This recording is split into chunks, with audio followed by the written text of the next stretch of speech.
All right. Hello, hello, hello, and welcome.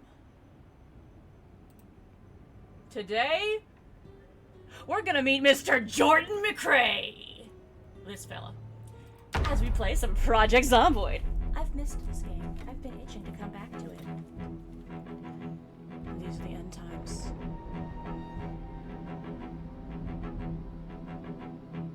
Too slowly load. There was no hope of survival.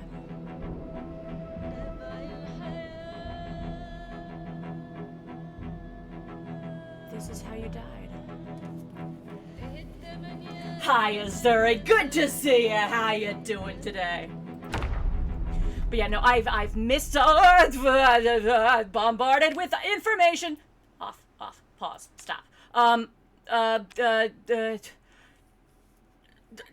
no, I am playing in debug only because I want to fix if unstable things go wrong. Let's make sure no cheats are active. No cheats are active. Good.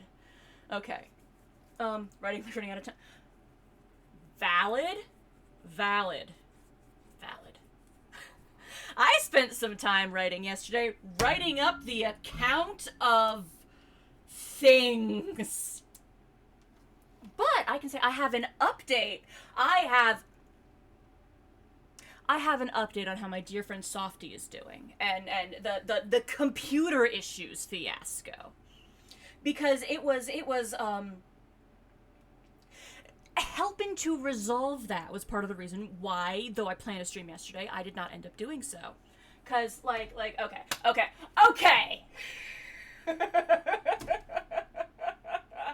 We're doing story time right off the bat, I guess. So, you remember how my dear friend Softy was he's been out for a hot minute because his computer just stopped working properly.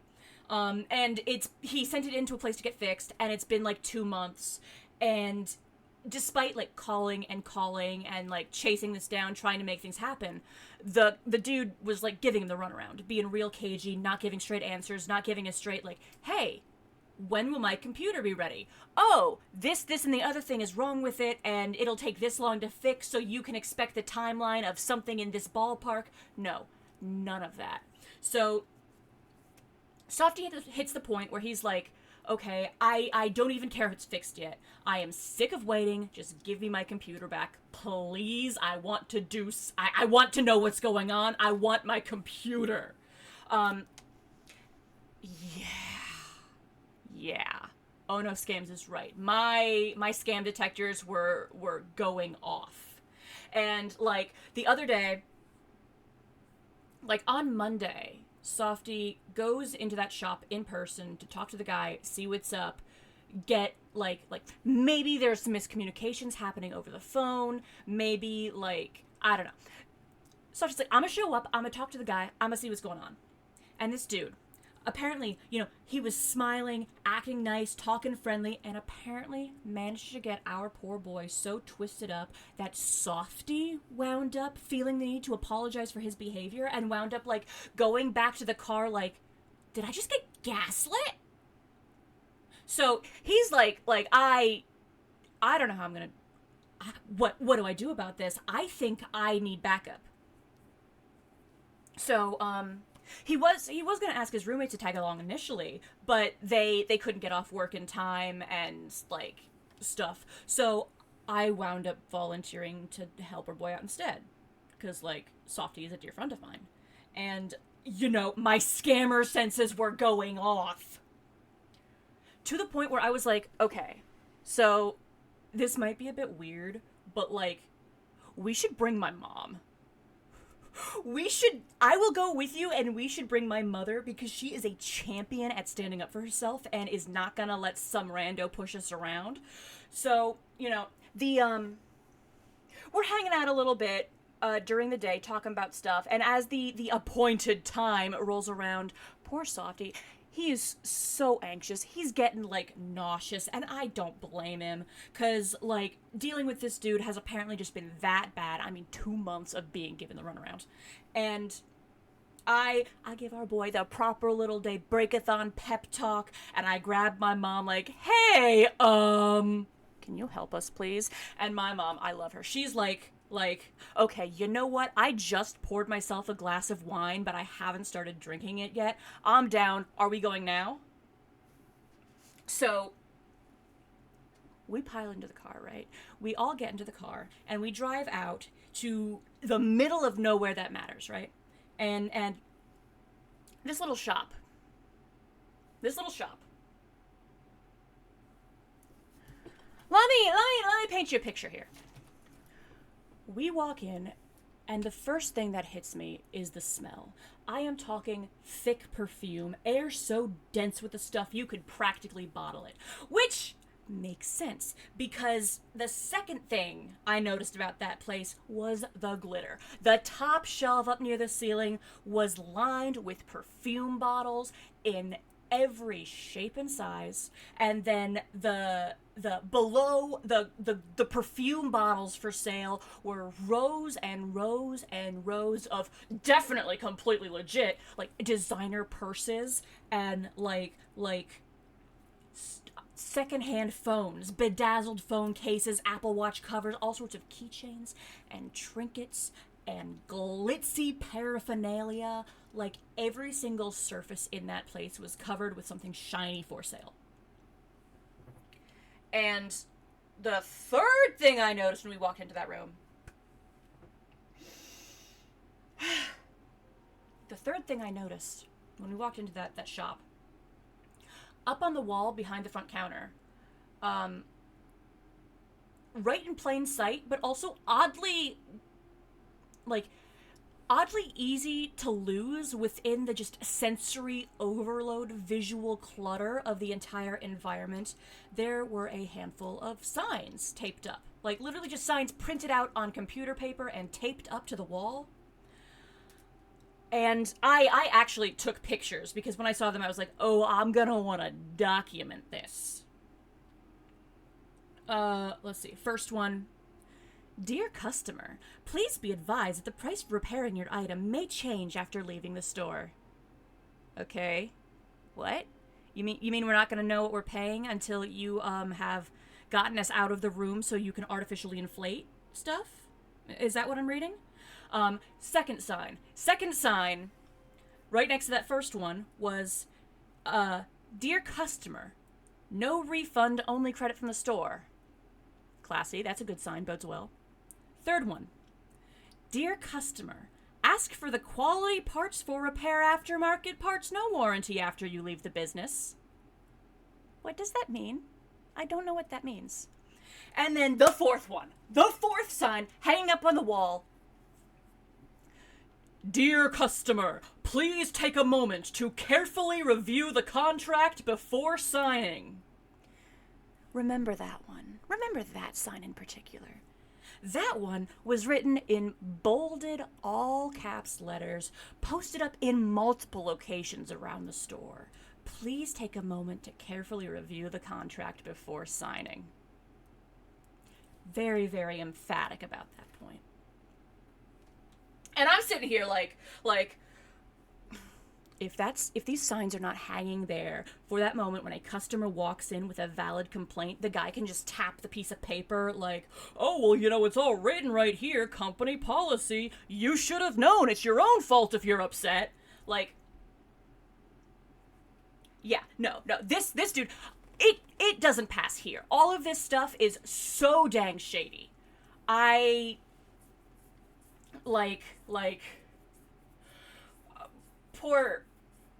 Poor Softy believing the best in people. I'm like, oh dear. Anyway, so this dude, all these signs, it's very clearly like, dude is signaling, hi, we're sketch as heck, and I'm gonna victim blame the entire time. So, I'm taking all this in, right? I am taking in this scene, this environment, and out comes the guy who's put his name on the business. The owner runs the place because this is that kind of like sketchy little hole in the wall. And he's, I don't know, mid-30s, a little bit of an accent, carefully styled hair, with like the kind of friendly, like smiling demeanor. You know, I would call him charming if I did not know better. And he comes out and starts explaining. He starts explaining. His tone, he's friendly, he's agreeable, but everything he says, first of all, it is extremely condescending. I mean, like, he starts explaining what different computer parts do as though he thinks he's talking to, like, an 80-year-old grandma from Mars. And secondly, like, the whole time this guy is talking, I swear he never once looked at Softy. It's Softy's computer. He knows it's Softy's computer. Softy has been the one handling this business from start to frickin' finish. But the entire time, he was exclusively looking at and talking to my mother.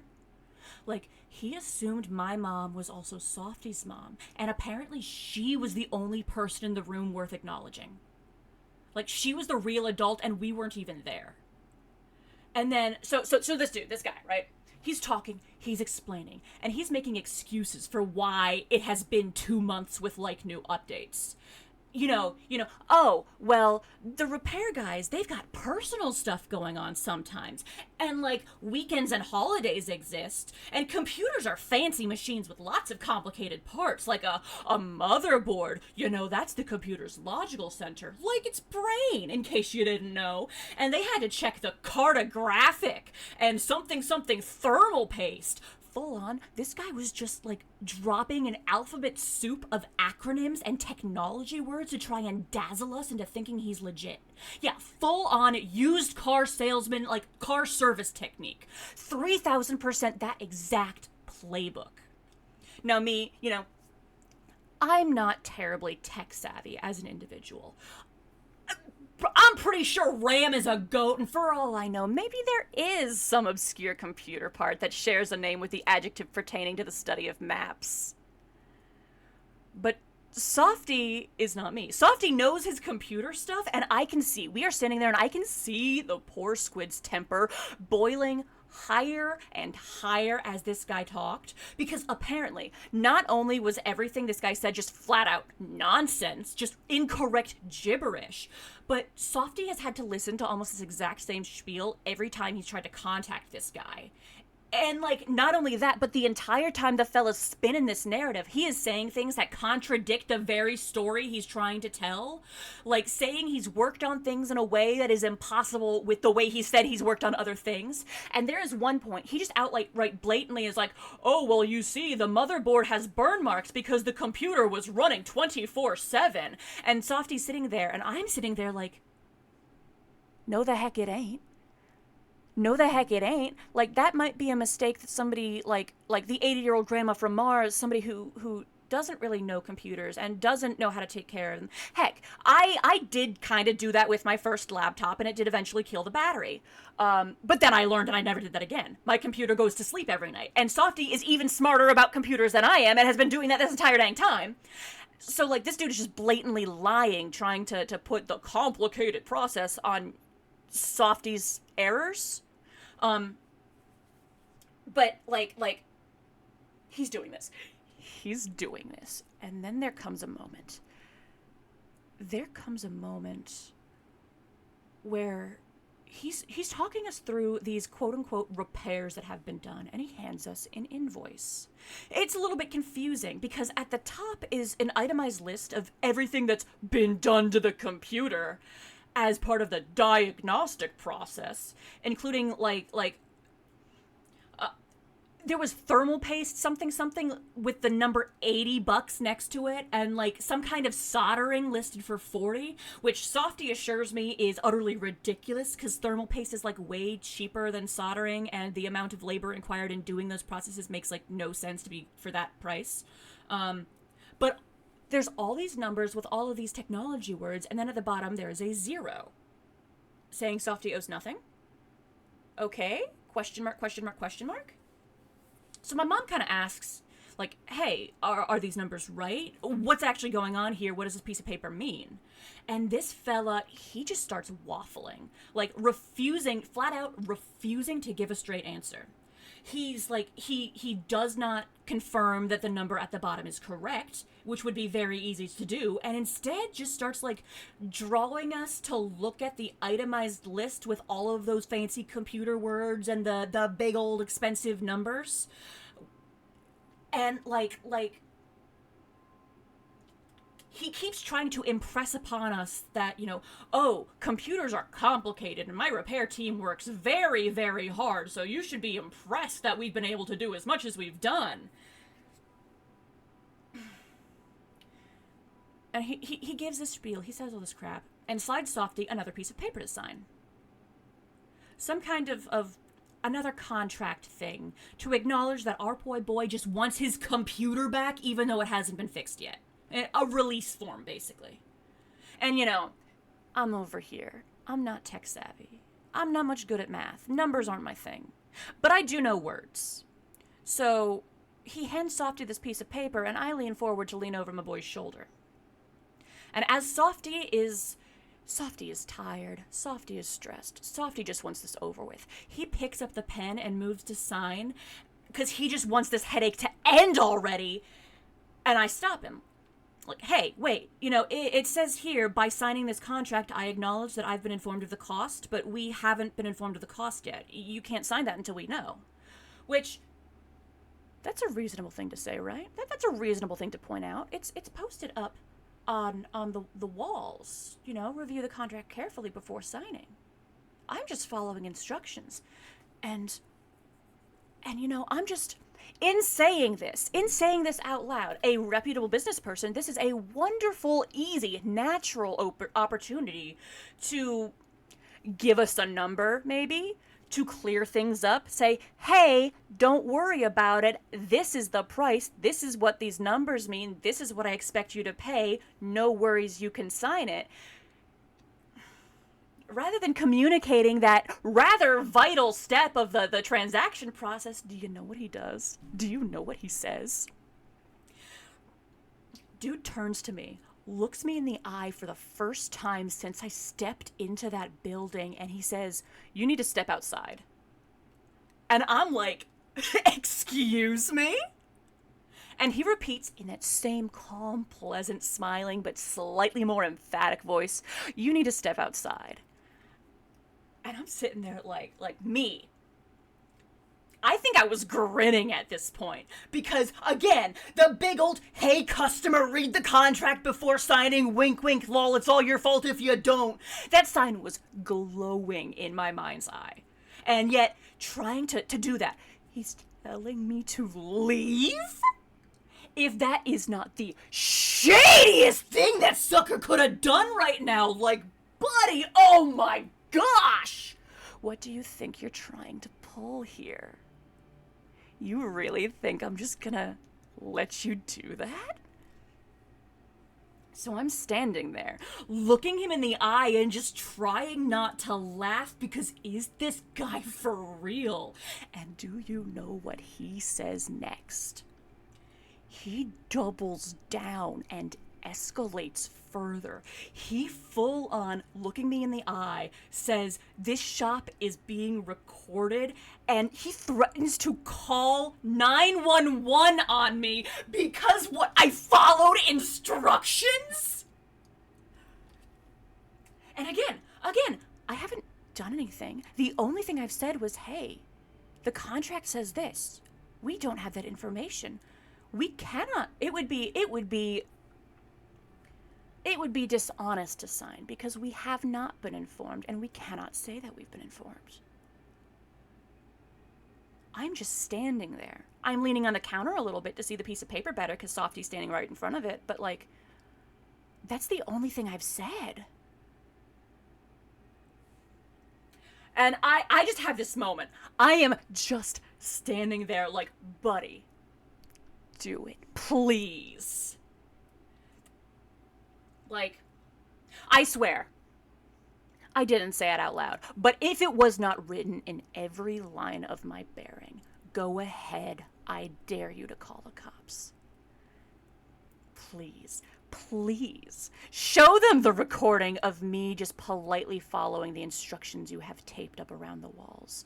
I am sure they'd love to hear about it, Mr. Quick Fix. Go ahead. See how much it improves your day.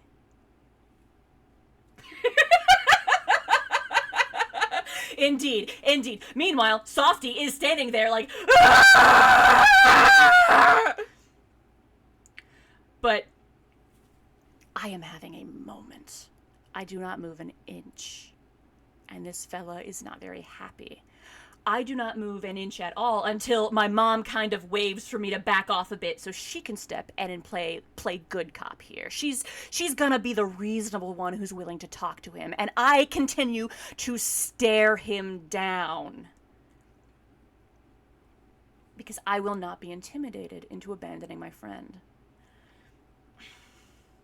So, I wrote up notes and I'm like glancing at those. So, she's got the guy distracted, right? And as she's got this guy distracted, I'm like low-key pulling out my phone like, okay, camera app, video record, slide in pocket, just in case he does call the cops. Let's get all this audio on file just in case. Gosh. He didn't, thankfully, but I was ready. You ever seen an anime video? Fair, valid. It was a moment. But yeah, no, thankfully, he was bluffing. He was bluffing and was not prepared to have his bluff called. He did get a little bit weird about, like, demanding to see Softy's ID, which I can only guess was, like, one last attempt to try and scare us and, like, reassert control over the conversation. But, like, I tell ya. Poor Softy, being emotionally invested and soft, was stressed. But my mother is a champion at standing up for herself, and I may or may not have inherited her stubborn streak. So I will let you guess how much that little power play...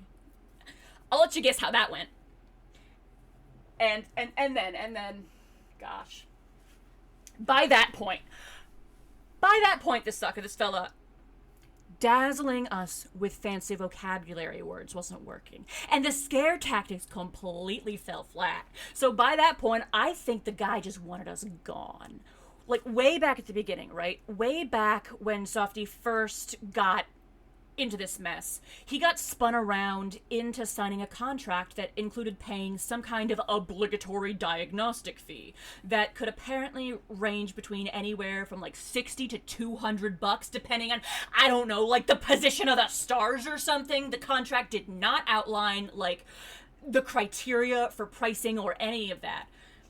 Only that the fee was exclusively payable via cash, so that if somebody realizes that they're being scammed and call their credit card company to cancel the transaction, well, if you pay in cash, they can't do anything about it and you can't get any help for it, yeah. And poor Softy was walking in, like, he got, like, spun around into signing this piece of paper, and he is a man of his word. He was prepared to potentially have to pay the maximum of these utterly insane prices because Mr. 2-month Quick Fix over here clearly has the moral core about as firm and upstanding as a soggy marshmallow. But because Softy called for backup, we put up enough of a fight that I think this man decided he was just better off cutting Softy loose and cutting the losses, because we walked out of that place without paying a frickin' dime. Not a thing. He just let us go. Of course, insult to injury, he did have to get in the last word. Sleazeball actually, like, on our way out, told Softy to smile. And for, like, the 5th time in the interaction, as we were walking away, was, like, assuring my mother again that, oh, all I want is for the customer to be happy. If the customer is happy, we're happy. That whole spiel. Which, that just reads to me as the conciliatory damage control to try and preempt the bad review I am certain he expects. Because that's another thing. After, like, when Softy was initially doing his research, he looked the company up, he read some reviews, and was like, oh, 5-star reviews, no worries. Once he started having doubts, he dug a little bit further and dug up more reviews, which there were some 1-star reviews that gave the exact same, like, the guy's playbook right there in the other reviews. but these negative reviews, the guy like full on responded with wall of text. Actually, we did everything right. You, the customer, is wrong for not reading the contract, not doing the other thing, for leaving. All of the excuses about how, nuh-uh, wasn't me, it's your fault. Nuh-uh, you were the bad guy.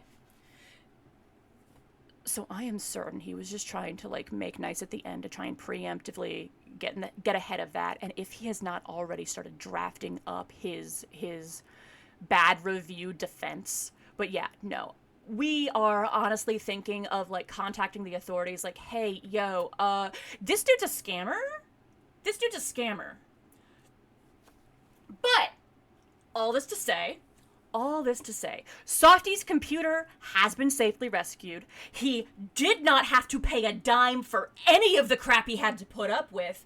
And he was telling me yesterday that his plan is to, today, take his computer to a different repair shop, one that some other people in his life have used before and can vouch for, and they know it's good, so that they can fix it and look at it for real. And he is specifically planning to be like, hey, guys, I previously attempted to give my computer to these other people who were shady as heck. Can you please look at it to make sure that they did not do anything shady to it? Okay, thanks, bye. And as if everything else wasn't enough, right? Like, Softy and I, we go on this little adventure, and then afterwards we spend some time just, like, talking about stuff, putting together our how do we want to handle this, like, game plan, and just decompressing because poor Softy was stressed. When he finally goes home, he looks at his computer, he takes it apart, and looks, and he messages me like, hey, Day. So the actual cables in this thing were dusty? I don't think they even took it apart. 2 months sitting on it. 2 months sitting on it, and there was dust inside. They might have never, like, opened the thing. It's wild. It's so wild. But anyway, that's what I was up to yesterday. That's why I didn't wind up streaming yesterday. That was my little adventure. Merry Christmas, the end. And I am going to be laughing about that moment, like, oh, call 911 because you read the instructions. Excuse me, but I will be laughing about that for the rest of my frickin' life.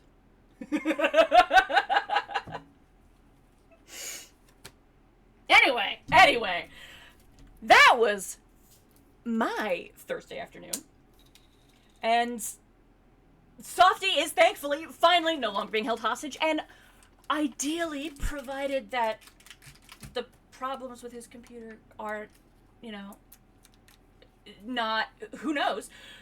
Yeah, honestly, I was sitting there like, hey, Softy, when we get back to Shadowrun, we're gonna, right? And he was like, yeah, we're there's gonna be some moments. Gosh, filling up my water now. Not filling up, putting the flavor powder in my water now. But yeah, no, he is so excited to have his computer back, and he is so looking forward to coming back and being able to stream again and, like, play and run all our games again. He has been, like, going a little bit stir crazy from being cut off from all of our friends online. Yes, hydrate says not to dihydrate. It is important for me, and it's important for you.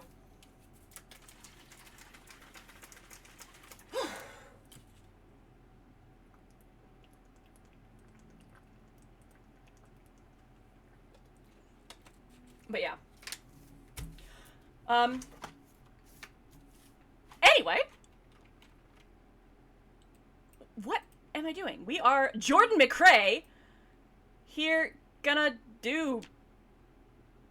I got a mod that allows me to spawn somewhere out in the middle of nowhere, just for the heck of it. And also, I think, I don't know, I picked up some other mods that I haven't tried yet, and I'm just kind of, like, playing them blind right here, right now. One of them's, like, a crossbow mod, because I want to experiment with hunting, but I hate using guns. Because they are very loud. So that's out here. I don't know if I'll be able to engage with it, but that's here. I think my first goal is gonna have to be to find literally anything. There we go. Cause the narrative in my head right here is Mr. Jordan is a park ranger. But the zombie apocalypse happened and he didn't notice because he was out in the woods doing park ranger things. And now he's just gotta figure it out. I don't know how long it'll be before I meet a zombie. I don't know how long it'll be before I find a wristwatch. I don't know when I'll be able to go indoors. I have been eagerly awaiting the point where I can play this game with a full-on wilderness start, like civilization is long dead and people are just doing stuff. Building from actual scratch. So this is a little bit of a proof of concept to see if that start is feasible yet.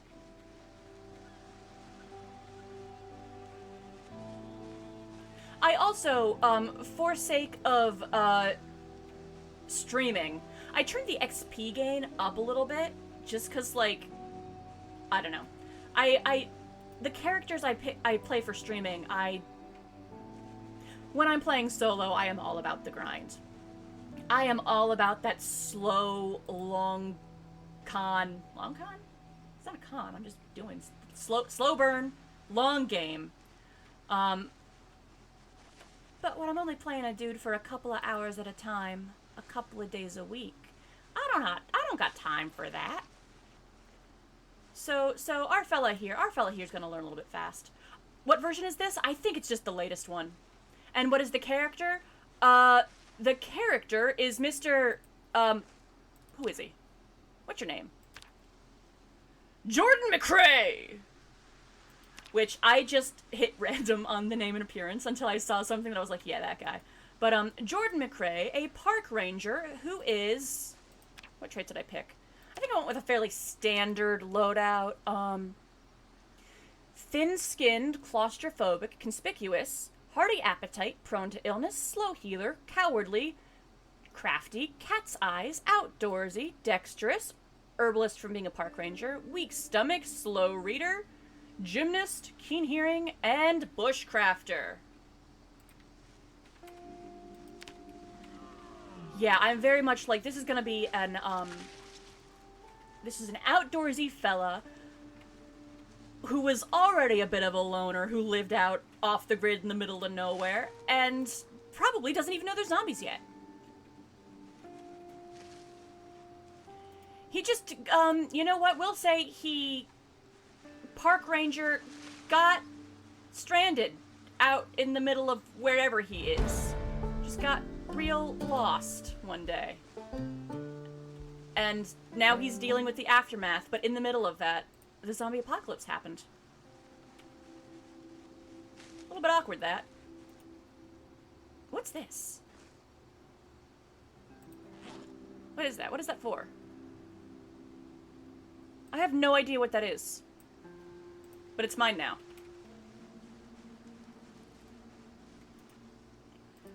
Picking up some bugs, picking up some bugs.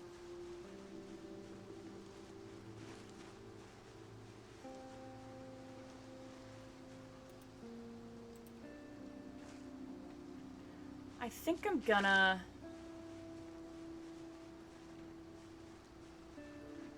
About writing? I'm gonna drop... My quote-unquote base will be this pile of junk right here.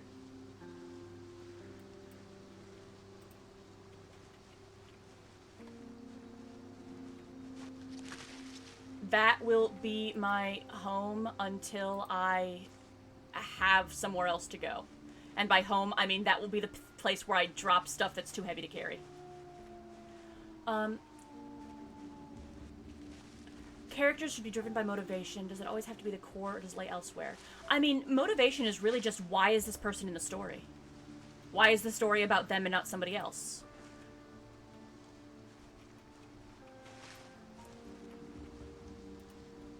I don't want to pick up those mushrooms. They're poison mushrooms. I don't need poison mushrooms. Um, I like to ask myself, like, yeah, why is it even story? The questions I like to ask is, what does this character want? What does this character think they want? And what do they actually need? Because those three things are often different questions with different answers. And finding the differences between them can tell you a lot about a character and, like, why they're involved. Like, a character who thinks they want fame and fortune, but actually just wants to be taken seriously, but actually just needs friends, has a very different experience than somebody who thinks they want. My brain just shut down because that cow mooed. Oh, a rock! Come up with a D&D character? Yeah, no, I getcha. Having that concrete story setting is... But, I mean, I'm the kind of person who likes to know about a setting so I can anchor my characters within it. In fact, the favorite D&D character I've played, it wasn't on a streamed game or anything, but it was in... The game was set in Icewind Dale. And I was, like, reading up about Icewind Dale a little bit just to learn about, like, okay, what is this place like? What's the culture? What inspiration can I find to build a character around? And I was looking at it like, okay, so there's this collection, the 10 towns obviously have some sort of council where they all work together. But, like, Icewind Dale is apparently a lowish magic setting... And it's also a frozen wasteland that is currently... How do they have a council if they can't, like, pick up the phone and call, and they don't have, like, wizards to pick up the phone and call? That means they have to send mail. Who delivers the mail? Is there an Icewind Dale post service? So I just started going down that rabbit hole and thinking about it until I was like, you know what? Who delivers the mail? Me. My character delivers the mail. I will be the Icewind Dale mailman. So I started building my character around that idea of, like, okay, what kind of person would deliver the mail? Why has he started delivering the mail? And what other skills does he use to supplement? Because delivering the mail in D&D universe probably doesn't pay very well. I talked with the DM, and it was like, yeah, okay, you know what? You pick up letters at the inn in one town, and then walk, and you can get, like, a copper per letter in another town. Literally being paid pennies. Yeah, art of that character. My dear boy Janosch. But, literally paid pennies. So I'm like, okay, why does this guy adventure? Well, he doesn't consider himself an adventurer, but he makes extra money. He makes the real money that he, like, lives off of by occasionally hiring himself out as the local guide to take adventurers from point A to point B. And he isn't personally invested in whether or not their quest succeeds. He just wants to get paid to take them where they say they want to go. But also, he is a local, so if these adventurers are trying to help fix his homeland, he's going to be all for that. So his motivation there was just to, you know, send money home to take care of his family so they don't freeze to death. But that motivation guided him to be invested in the plot because, oh, this party of adventurers is trying to help me to help do that thing. Okay, I guess I'll help them, and I guess I'll try and keep them alive and learn to become friends with them because I don't want my family to starve. And then, gosh, it was fun. He's the least roguish rogue I've ever played. The only time he ever broke into anything was to he picked the lock to somebody's door. You know what? I'm gonna move my pile of items up there to that corner. Did he have any quirks? Gosh golly, he did. The only time he ever broke into anybody's house, any building where he was not explicitly invited, was because, like, we came across a town where some people had gone missing, and, like, I think there was, like, the mother of somebody who'd gone missing and was now alone and was, like, really worried for her son, and we'd picked up some money that had either, like, belonged to him or, like, I don't know. We had proof the guy probably wasn't going to come back, and Janosch was like, that's could be my mother. So he broke into her house to leave some money on the front step. And that is the only, like, quote-unquote crime he ever did, despite my characters tending to do crimes. But no, he had this really bad in D&D context habit of being, first off, if the other party members were annoying him as the local guide, he would be like, if you do not stop what you are doing, I will leave you in the snow. I will leave you in the snow. Or if they were like, yeah, we gotta do this quest. We gotta do this quest. This plot hook has led to a greater plot hook that's a lot harder than the thing we were initially hired to deal with. My boy would be like, yeah, mail it would be dropped off at a tavern and delivered to the next tavern by people wandering to different towns. Yes. Yes, and that is more or less the system that my character was working within. But in a frozen Arctic wasteland where most people don't travel from town to towns, that's only really going to happen if a die is like dedicated, yeah, I'm going to do that. Also, he just really liked seeing the world, and by the world, his Icewind Dale. His best friend was an Axbeak named Laszlo, and Laszlo was super aggro and hated everybody but Janos, and it amused me. But, he had this really bad habit of every time we were given a quest that turned out to be much more than was in the job description, he would be like, no, I have done what I was being paid to do. I am not here to die. What are you talking about? We were paid to investigate a moose that was eating people. We were not being paid to kill a druid. We were hired to investigate why these sailors went missing on this lake. That is what I was employed to do. I am not hired to deal with a hag. We have identified why these sailors have gone missing. We have figured out the mystery. Now we know, and now we can report back and they can hire somebody more qualified to deal with the hag. I am a mailman, not an adventurer. I am not hired to kill hags. And that time it was funny because the rest of the party was like, no, come on, Janos, we gotta do this. We gotta do this. Heart hands, dot creasy, heart hands, heart hands, heart hands. We gotta do this. It's the right things to do. We're the heroes. Let's follow the plot thread that we're supposed to follow. And they ignored him, but it was very much a quest that was a little bit above our level. And the only reason we got out of it is because Janos, like, once he realized the party was getting their butt completely kicked, Janos laid down his arms, put up his hands, and was like, excuse me, Ms. Hag, can we, this has all been a massive misunderstanding. If we promise to leave, will you let us? And just, like, begged for his life and the life of the party and got us all out of there alive. He did have to promise never to come back or else he would be enslaved to the hag forever after, but he was like, I just want to live and this is the only chance I have of living, I guess, yeah. And then, first off, my boy was from the little isolated small town of Lonelywood up in Icewind Dale. And Lonelywood is a town famed for being a place where escaped murderers from down south would come and, like, hide out because nobody's gonna look for them in Lonelywood. And I was like, okay, backstory-wise, Janos is a good boy who just was born and raised here. But how about, okay, his dad is a farmer who came and helped settle the area way back when. And then his mom, I think, is one of those murderers on the run. So every time we would be, like, dealing with somebody, it's like, oh, well, so-and-so's a murderer! It's a murder! It's a bad thing! He'd kind of be like, what do you have against murderers? He might have had his reasons.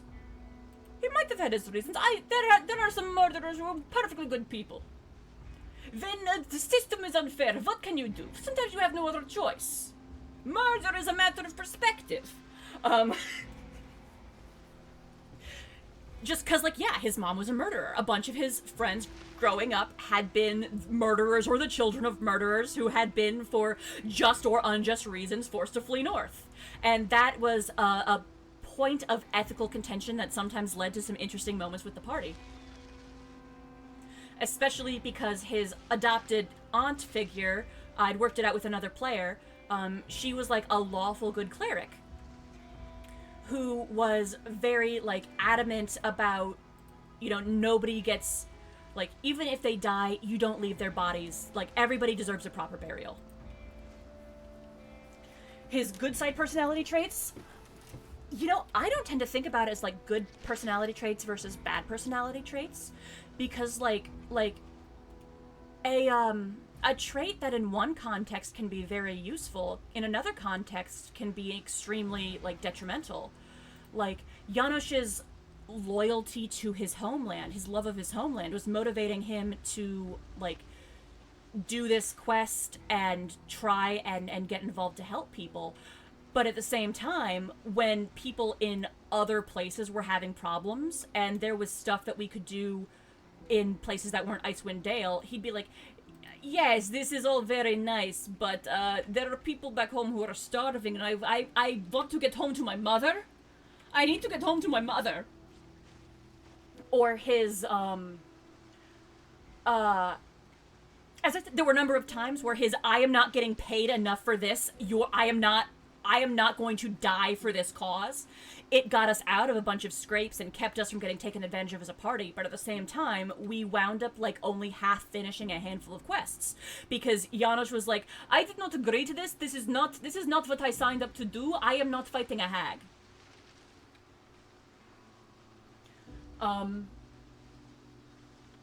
And gosh, there was a little plot point, right? There was an incident in that game where one of the other players, we were at an inn that was haunted, and it was like a tourist attraction almost at this point. The innkeeper would do the little seances for the crowds, and it was all connected to like the legend of a treasure under the frozen lake or something or other. And our wizard, played by my good friend Wonton, he's great at, he's great. He makes decisions, and then he sticks to those decisions no matter how bad he knows they are. He decided his wizard character was curious, so when the ghost asked, like, basically the ghost outright asked, hey, can I possess your body for a minute? He was like, yeah, sure, let's see what happens. And this ghost possesses him and like warps him out to the middle of nowhere. And by the middle of nowhere, I mean is actively trying to put him at the bottom of the lake. This ghost is actively trying to have him use his teleportation magic to teleport under the ice. And all of the other party members were freaking the heck out trying to save him. Because if they did not save him, this ghost was going to kill him. They wanted to save their friend Tolvrin. Meanwhile, Janosch, Mr. I am not getting paid enough for this. I'm not an adventurer. I'm not a part of the party. I'm the party's guide. I'm not an adventurer. I'm a mailman who's in over my head. He was like, wizards. If he dies, he dies. Janosch did not participate in saving Tolvrin. Tolvrin was saved, thankfully, but not through my help. Or, there was another incident involving a ghost. I think it was a different ghost. The ghost was possessing a kobold that we ended up picking up and low-key adopting as part of a completely unrelated quest. And then, did Janosch get invested in the party later on? Yes, to an extent. He made friends.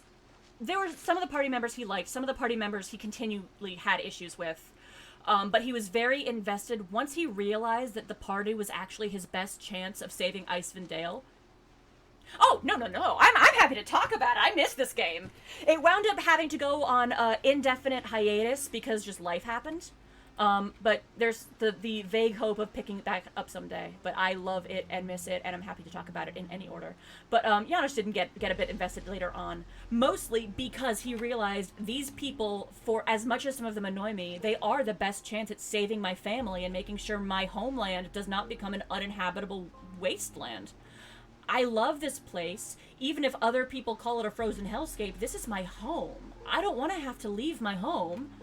And these people can help me save my home, so I will help these people with whatever nonsense that comes up. I will try to keep them alive, because otherwise, what's gonna happen to my mom, my dad, my siblings? But anyway, so we adopted this bunch of kobolds, right? And Janosch had not yet mentioned this, but the town we were near when we adopted these kobolds was, a town with an innkeeper who was... The first time we met her, Janosch walked in and saw that she was like a young person in his age group with the same like values and the same like business-minded devotion to taking care of her family. So he kind of sees this girl and like he gets a crush. He gets a crush on this girl. And he doesn't say anything about it for a very, very long time. But when we adopt these kobolds, we take them back and wind up like setting them up at the inn, and they wind up like helping her run this inn, but one of them is possessed by a ghost. One of the kobolds is possessed, and we don't know it until that night. The ghost leaves the one kobold and goes into the body of the girl and starts running her out barefoot in the middle of the night into this frozen tundra. And when Janosch hears this, he freaks out and panics. He doesn't even take Laszlo, his Axbeak, his mount. He's like, I am faster on foot, and just starts running after this girl. And our other rogue is like very eager to help people, does the exact same thing. They're both just chasing after this girl on foot through the snow in the middle of the night, leave the rest of the party behind. There's a moment where like we get jumped by some kind of D&D monster that resembles a cat. I don't remember what it was. I am not super up on D&D monsters in general, and it's been a hot minute. But we get jumped by some sort of feline monster. And Janosch passes his dodge check, and for a moment it looks like the other rogue might not, and Janosch seriously has that moment, crap. If my party member gets jumped by this cat, I'm gonna have to leave her behind. I'm gonna leave her in the snow and keep running. Thankfully, neither of us went down, both of us made it, and eventually we caught up with the poor, frozen, possessed girl, and, like, cornered her. More rocks. I need enough rocks to make a campfire so I can, like, cook food and boil water. I'm gonna be foraging until I find that stuff. We corner this girl. And the ghost, the only way that we are able to get the ghost out of her, she is, like, nearly dead. She is nearly dead, and the only way to get the ghost to leave the body of a possessed person is to get them to the brink of death. The ghost leaves the girl and goes into Janosch. And Janosch, like, the only reason our other rogue is able to get the ghost out of Janosch is to stab him. So, like, it's this dramatic scene where we're desperately juggling the ghost. From Marta to Janosch. Janosch goes down. He is actively bleeding out. Our other rogue is panicking. But this other rogue is Faye. This other rogue is secretly a shape-shifting, a changeling. And the ghost cannot possess Faye the way the ghost can possess humans. So when Janosch goes down, the ghost has nowhere else to go and flees off into the snow. Other rogue, panicking. We have a good berry from our druid. The good berry is enough to get Janosch stable. He's able to stand up on 1 HP, barely alive. I think the other rogue, they have a brief conversation. Other rogue chases after the ghost. Janosch is like, I can get this girl to the nearest town, because we are nearly at the next town over. We have run so far. I can get her there, and I will ask for help. Please, other rogue, you go and catch up with the rest of the party and tell them where we are and what happened. So we split up. I take the girl to the next town, and the other rogue goes off to do that thing and connect with our party. And in this town, the only people around, the authorities who kind of own this place, are the Zhentarim, the D&D organized crime syndicate.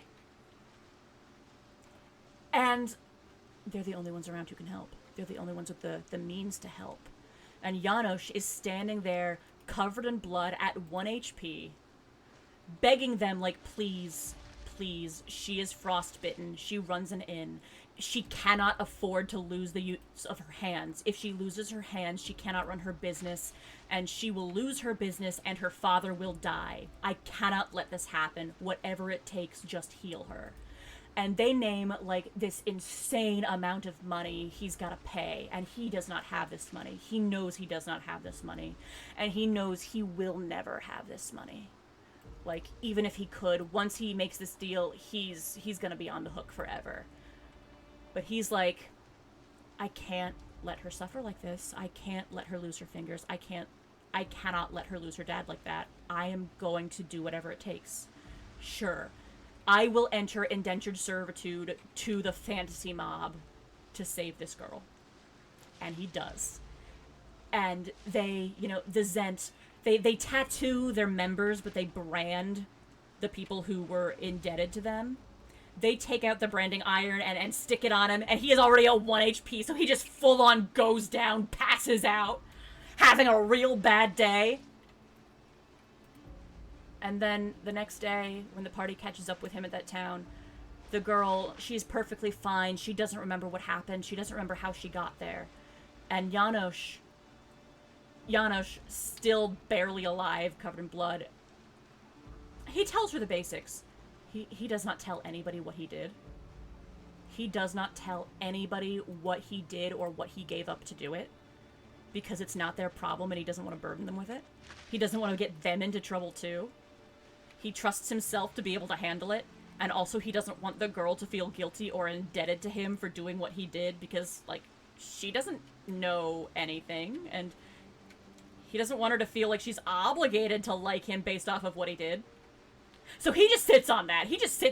And the rest of the party's, like, side-eyeing him like, dude, you're on, like, 1 HP. What happened? And he's like, nothing happened. I do not know what you are talking about. Oh, yes, we had to get rid of the ghost somehow. It is fine. Everything is fine. Why did he decide to sacrifice so much for the girl? Because he had a crush. And because she, just like him, was trying to protect her family. She was, like, from the town next door. The nearest place to where he lived and where he grew up, so they were practically neighbors. She was his same age. She had his same motivations, and he saw a lot of himself in her. Oh, yeah, no. They're both, like, he was, like, 18 and she was, like, 17 at this point. So they're, like, barely months apart, but both, like, the younger end of functioning adults. But, like, he just sits on this, and the rest of the party's calling him out, and he's just like, nope, everything is, I do not know what you are talking about. Everything is fine. Everything is fine. And then, gosh, later on, that same town where the girl lives and runs her inn, as she is juggling her new adopted kobolds, I don't remember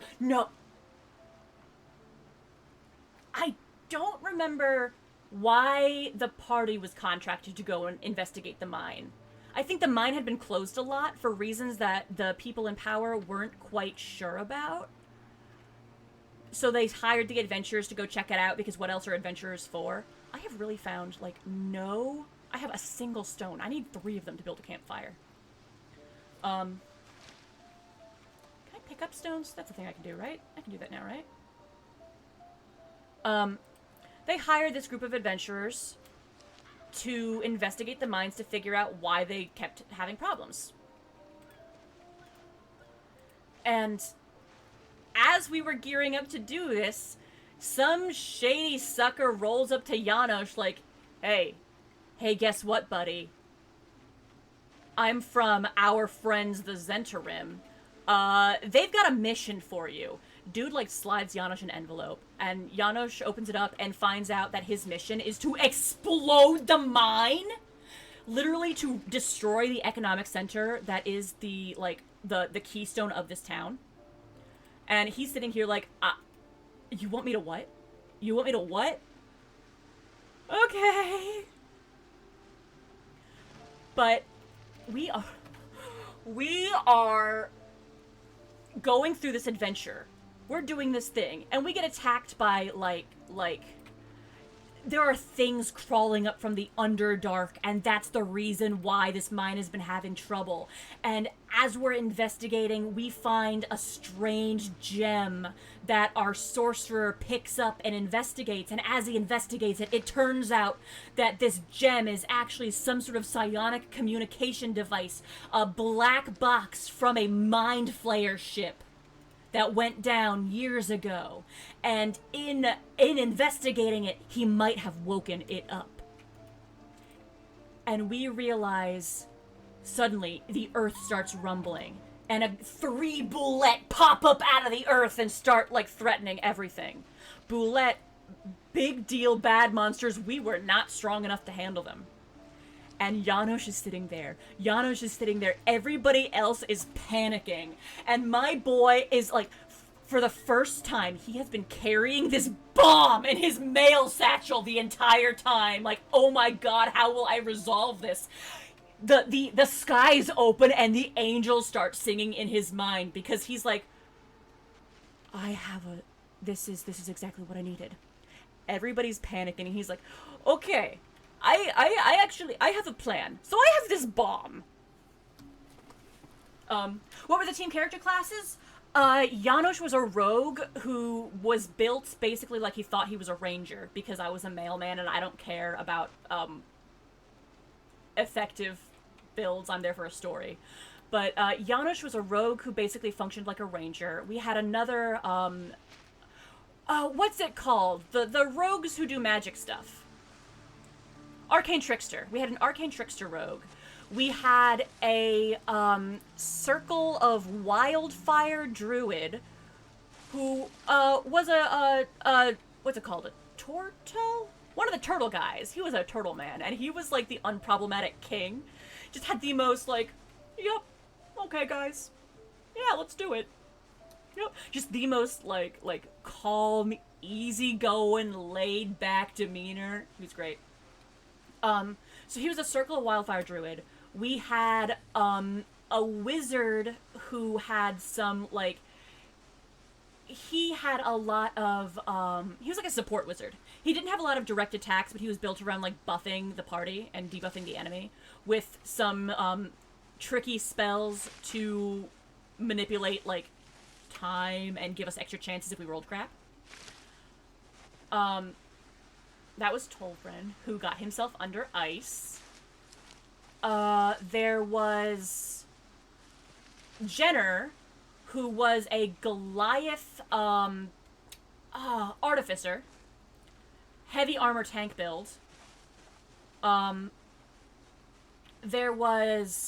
We had a, what do you call the, elemental people who are like half djinn, I think? Those guys. I don't remember what that species is called, but we had one of those who was a cleric. Yeah, you know what I'm talking about, even if I don't. Genasi! Thank you! Yes, that's the one. Yeah, we had an Earth Genasi, cleric.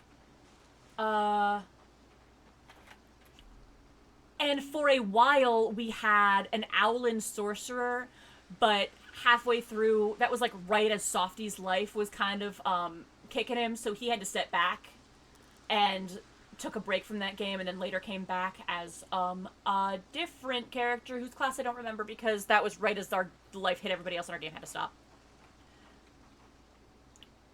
So yeah, cleric, 2 rogues, artificer, wizard, druid. Yeah. I think that was it. I don't think I'm forgetting anybody, but I could be. Quite the large group. Yeah, it was kind of large on the assumption that some weeks not everybody might be able to make it. Let's go through this bag. Yeah, so Janosch, literally, the Boulette are climbing up out of the earth, going to devour the town if nothing happens. And everybody is freaking out like, oh my gosh, we cannot handle this. What do we do? And Janosch, the skies open, the angels start singing. All he can think is, this is it. This is how I do what the Zhentarim demand I do whilst not being the villain. Okay, so I have this bomb. And he basically is like, yeah, guys, what we can do is we can use this bomb to try and explode the Boulette and at least collapse the mine entrance to buy the town more time to prepare and handle this, so they are not caught off guard and the Boulette cannot murder everybody. And in the chaos, with the Boulette on rampage and everybody freaking out, and like the sorcerer feels guilty. The Boulette are following the black box crystal that he activated. So in order to try and save everybody else and buy more time, he oh, so this is where the option to remove stone went. I knew there was one, but I couldn't find it because I didn't know where they'd set it in the menus. Anyway, he flies off to try and be like, they're following the gem, they will follow me, I will draw them away from town, I'll draw them away from the rest of you, we'll figure this out. Heroic sacrifice nonsense. Draws the bullet away, the cleric runs after him because, oh my gosh, I cannot let the poor Owlin boy go off alone. Ah! No, everybody is so freaked out and flustered, nobody remembers to ask Janosch so about that bomb. Nobody calls him out on it. Nobody asks any follow-up questions. They just let it go. He never has to answer for having a bomb. And they just, like, full on. He kept hidden for a very long time. Like, eventually they kind of, through observation, grokked onto the fact that he got involved in something shady, that he doesn't feel like he can talk about it. But he never actually had to admit anything. He never had to confess. He never had to tell the others what he did.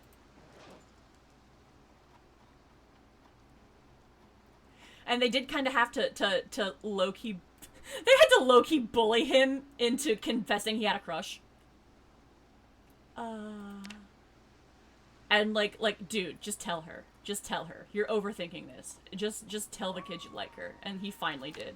And it was a moment. It was a good scene. Is it in the build menu? How do I build a campfire? Like, what are these menus? I just clicked the same crafting menu again. Ah, here we go. Build. What was the rest of the party like? As I said, Damo, our, the turtle man, unproblematic king, the most mild-mannered, easygoing, yeah, guys, that's fine. Yep.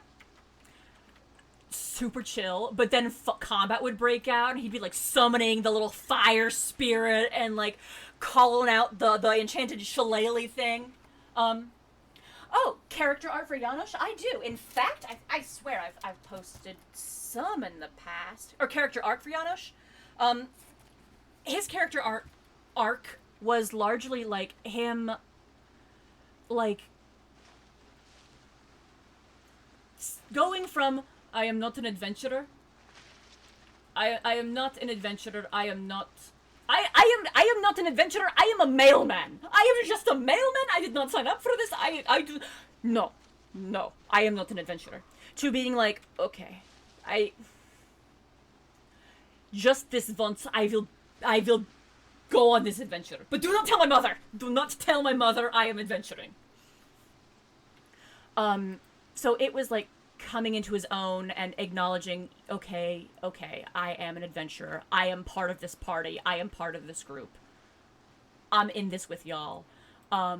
And, like, the whole thing with the crush, that was a character arc, actually, that took, like, the majority of the game. He met that girl in, like, our 3rd or 4th session ever, and he only confessed that he liked her, and I think the last time I was able to play. And then on top of that, he had, there is a yet unresolved... He kind of was beefing with the other rogue a little bit, because the other rogue was very much like, oh, because I'm Fae, I'm not a person. Therefore, the thing I did in my tragic backstory, it wasn't a murder. It wasn't a murder. I'm just not a person, so it wasn't a murder, and I don't have to feel bad about it. Meanwhile, and like that constant self-dehumanizing. Meanwhile, Janosch is like, yes, you are a person. Yes, you have every right to look after yourself. And what is so wrong with murder, huh? My mother was a murderer. Why is being a murderer so bad, huh? And they like, there was still some character stuff to happen there. And the Genasi character was actually his aunt. Not, like, biologically, of course, but, like, she was from the same town and, like, used to babysit him when he was very small. So basically considered herself his aunt, and he would call her his aunt. So, like, that sort of arc of their relationship developing as the Genasi is trying to come into her own as a cleric, and as she is trying to coach Janosch through, boy, just tell the girl you like her, it's okay. Can't write and stream. Valid. Honestly, it's to the thing where, like, I'm reading chat while I am trying to look for rocks. So I occasionally like full on. I'm not like dyslexic to the point that it has ever seriously impaired me, but the letters, when I was doing research on other things, I found that the way I read is the way that people who have figured out how to compensate for dyslexia read. So the letters might get a little bit screwy sometimes. So I think I just genuinely misread that. Oh, check Discord. Still pulling up things. Wow. How am I able to look at both screens simultaneously? I do not know. Oh, yeah, no, like, low-key, that is kind of Janosch. Yes, no, what is the problem with murder, huh? Some murderers have perfectly good reason. When you say that stuff about yourself, it is like you are insulting my mother. Yeah. Like, for me, it was never, I was able to, like, read words just fine, more or less, by just, like, the ways that people compensate. But, like, I would fail every spelling test as a kid. I failed so many spelling tests because I could read, but I couldn't remember what orders the letters came in. And then it's the dyscalculia that got me. Most D&D adventures. Janosch did kill somebody once. Low-key, because the other rogue got herself in a situation that she couldn't get herself out of. Involving the Zhentarim, and in order to protect the party and protect himself, Janosch felt cornered into doing it. And he didn't really feel bad about it. It was unfortunate but necessary. This lemon is stale, I'm gonna eat it. So he did have to kill. He avoided it whenever possible, but when push came to shove, he was willing. But I think that was the only time he had to kill something that was sapient and could talk. Every time else, if it was possible to try to reason with them, he would try to reason with them. Partially because I am not an adventurer. I am not strong. I am not brave. I am a coward. I shoot bows so that I can stay as far away from battle as possible. If I can talk things, then do not hit me, please. I have no shame about begging for my life. Okay, I need tools to start a fire. How do I get that? I got the sharp flint flake and the flint nodules and a large branch and some tree branches. What can I do with these things?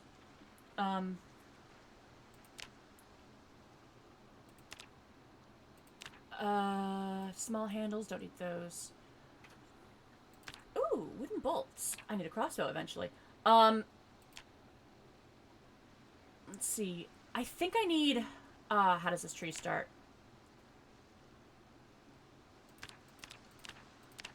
Did I not pick up the sharp flint flake? Oh, I need a surface and light. Okay, so I can't do anything. I can't start a fire until I have the tools to start a fire.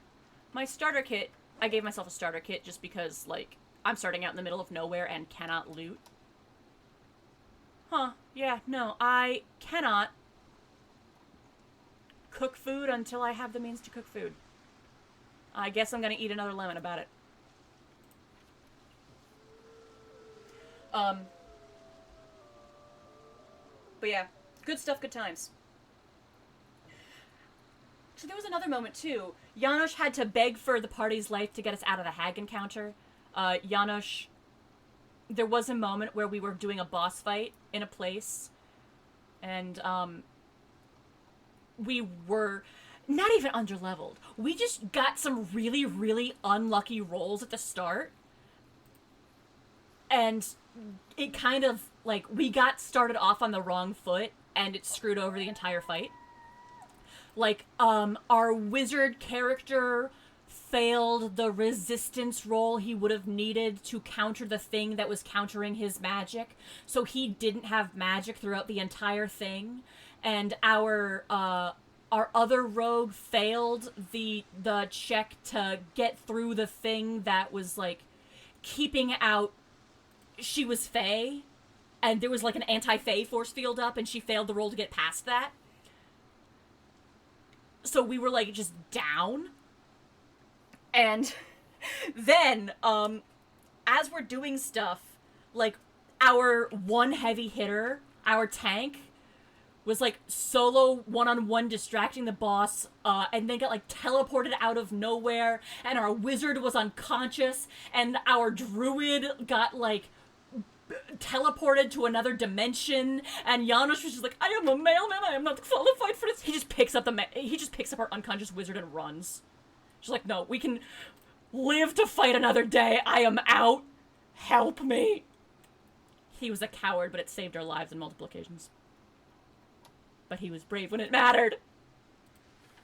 But like that thing where, it's neither a negative trait nor a positive trait. He calls himself a coward, and he will flat out refuse to fight if he doesn't feel that he can win.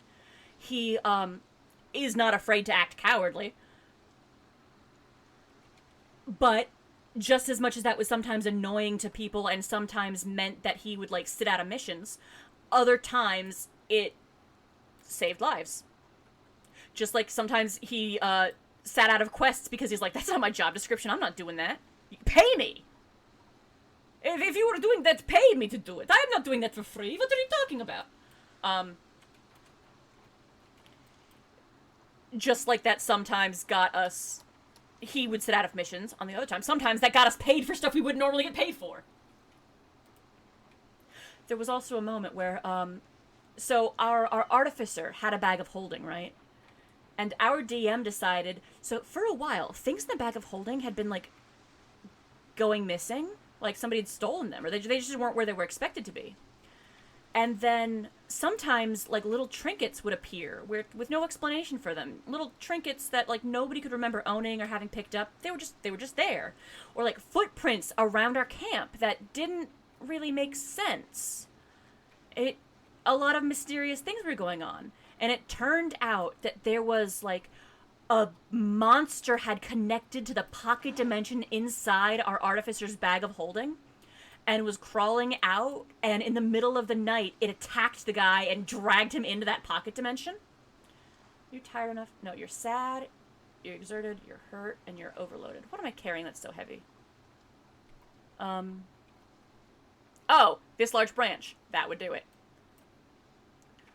It dragged him into this pocket dimension. And then, of course, most of the party, like, freaked out and was like, oh no, we gotta save him, let's go! As they were doing this, it happened to be on a night where Janos had had a fight with the other rogue and had gone off to, like, sulk on his own to camp by himself to cool off. And when he comes back to see the camp in disarray with, like, all of the tracks clearly pointing to the bag of holding, it was very obvious what happened.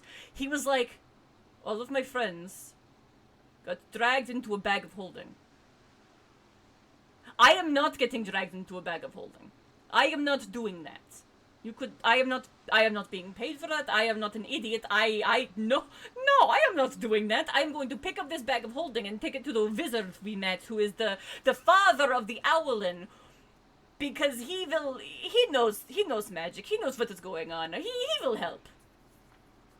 So, like, as the party was adventuring inside the bag of holding on this little episode that the DM, like, homebrew planned, I wound up playing a guest character because Janos was just elsewhere doing other things. He just skipped that adventure because he's like, no, I'm a coward and I'm not being paid for this. I'm not doing that. Good times. That bag of holding wound up teleporting them like 3,000 miles away. And Janos, touching base with that wizard, made contact and learned that. And the wizard was like, well, go get my son back! Teleported into the rest of the party. So suddenly Janosch was stranded like 3,000 miles away, his first time ever leaving Icewind Dale. And it was kind of wild because, you know, he was used to being paid pennies, and, like, that was a good day of work. Getting paid 6 copper was a good day of work. A good week of work. Traveling takes time. And suddenly he goes, and the party's going out to this restaurant where it's like they're charging gold. The single meal costs multiple gold, which is like more money than Janosch has ever seen in his life. And he's full on like, I cannot do this. I'm going to the stables to be with Laszlo right now. No thank you, I do not want any food here. And just full on culture shock is like, Laszlo, it's so hot here and so bright here, and I haven't seen the sun in years, but everything's so bright and magic, and I'm scared, and it's expensive. I want to go home. It was great. It was good fun. Good times. I do. I'd love to get back to that game once people's schedules free up again and we're able to do that. I'm looking forward to it.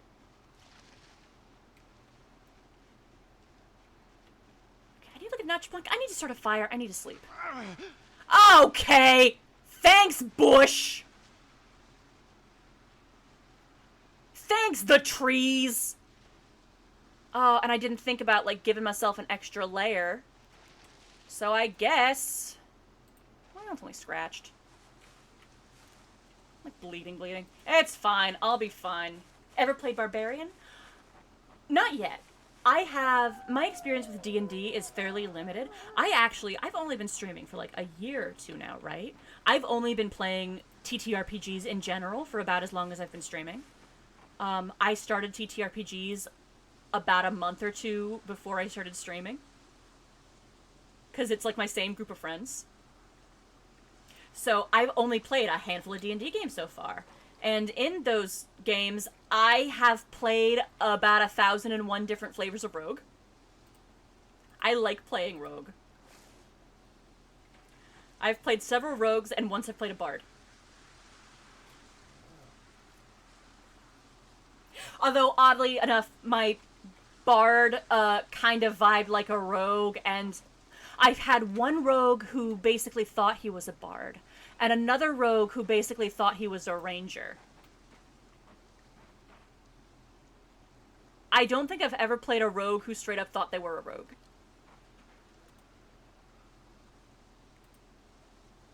Because Janosch was a Rogue who thought he was a mailman. And Idolus was a Rogue who basically ended up working like a Bard. Yeah, I'm starving. At least it's summer, so I'm not going to freeze to death. But I can't sleep when I don't have anywhere to sleep. Come on, buddy. Let's at least... If you can't sleep, you can at least organize your pile of nonsense. Like, who else? Those are the characters that I've... There were a couple other characters I made for games that wound up, like, quitting early. But I don't remember them off the top of my head. Why can I not put down the stick? Let there be stick! What was that? I heard a noise. Was that my stomach, or was that somebody else's stomach?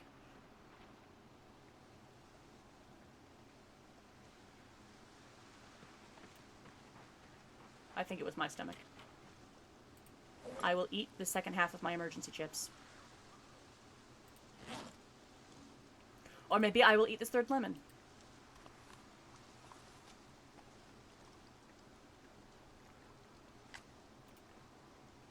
And we will sit and rest as much as we can in this water. We will sit in the pond and we will be okay.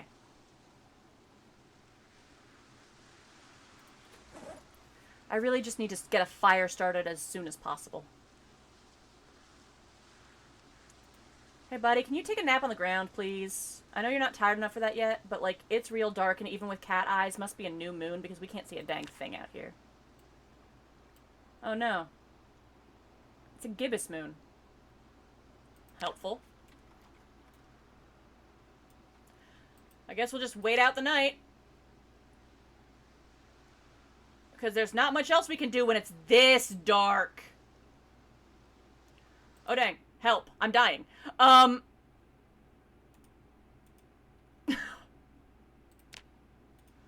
Wash myself.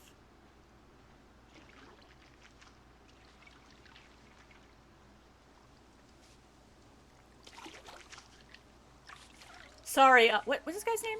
Sorry, Jordan. You're having a bad time. But at least I haven't made you eat bugs.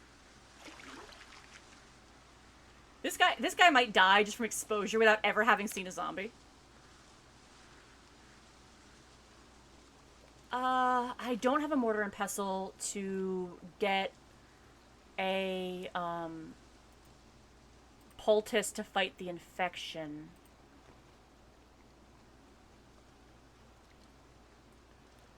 But I have this painkiller.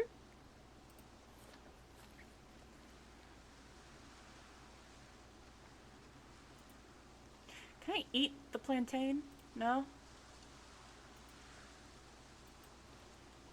Did I eat all the chips? Because when I left, there we go. If I eat enough, maybe I can get my health up enough to, survive the night? Chamomile's calming. Maybe that'll save me.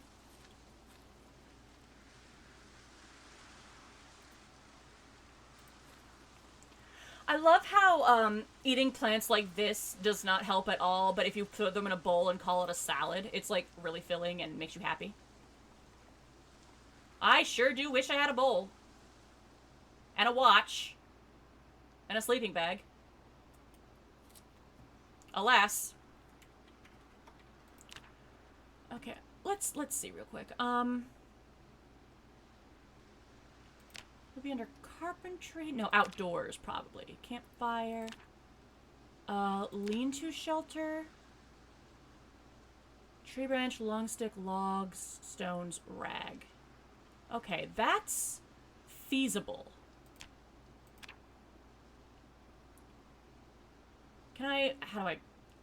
It's been just long enough that since I've played this game, and it's updated just enough that I don't remember where all the buttons are.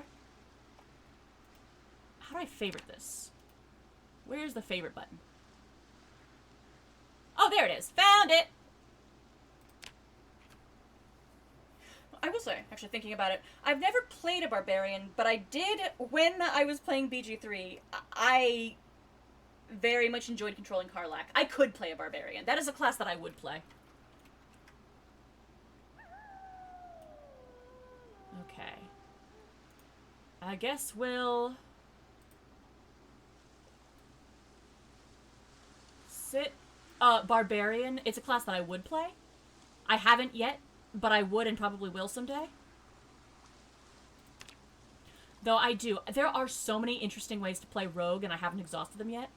And I really deeply enjoy bards.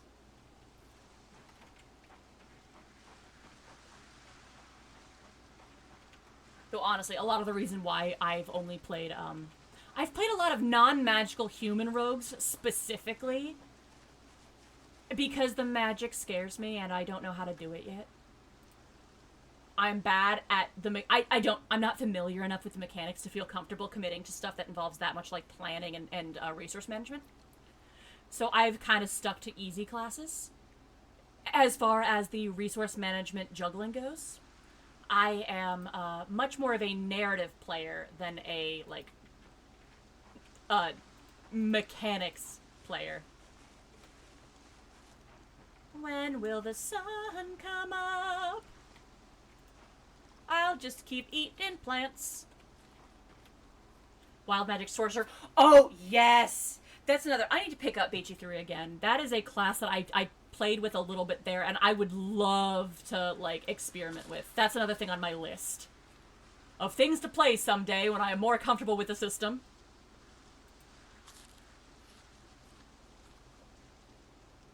Do you think if I speed up time again, I'll die?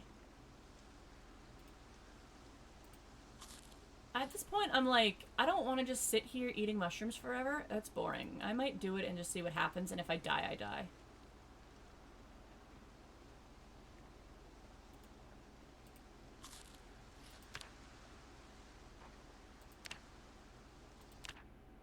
You know what? Whoops.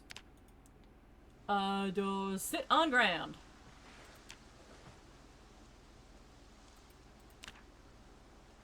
I am weak from hunger. Or drowsiness or injury or something. Can I sleep yet? No? I can't sleep on the ground? Well, that's fine. We're fine. Everything's fine. I'm like saving the potato until I can cook it. Is this the button? That is the button. Eat.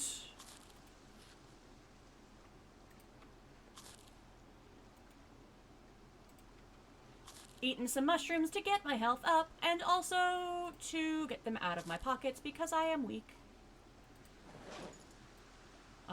The acorns are good to have once cooked as well.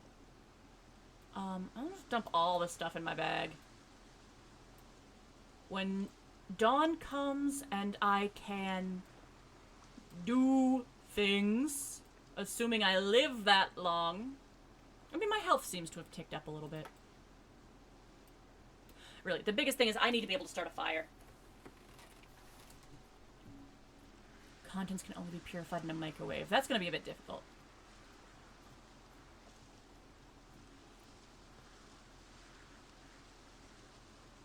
Tense on edge? I wonder why. Even better if you have the mode that gives you the full range of random effects with magic. Oh, legit. Yeah, I love the concept of wild magic. I love that element of chaos. Actually, in the one D&D game I played where I was playing the rogue who thought he was a bard, I did not have wild magic, but I wound up... It was a game in a setting that was, like, ancient Greek inspired. Oh, thank goodness the sun is rising. Ancient Greek inspired, where very much, like, the gods walk among us, they have their chosen, sometimes you will actually, like, physically interact with them. And the goddess of, like, song, I think, was following us around because we were the heroes who were doing the legend at the time. And sometimes she would, quote-unquote, help us. And by helping, the DM would basically roll on a limited wild magic table to see what effect she conjured. And that was the god that my character, like, worshipped and was aligned with. So oftentimes, while he himself was not rolling wild magic, after she rolled wild magic, he would, like, plead with her to stop. He was the liaison to that god because he knew how to butter her up to get her to listen. Good times. Okay, let's take off. Okay, the sun's just fully up. What can I do without a surface? I need a surface to nap stone. Wait, is that rock over there? Does that rock count as a surface? Let's make sure I've got the flint I need in my bag or my inventory or wherever. And let's go over there and see what we can do with what we've got.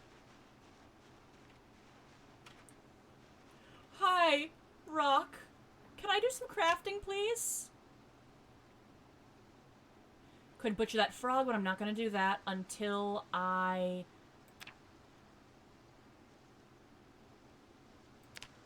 What do you mean? Oh. Where's that other rock? I have another rock. Here's my rock. Rock. Back to the big rock. My work rock. There we go. Okay. We'll nap a stone blade.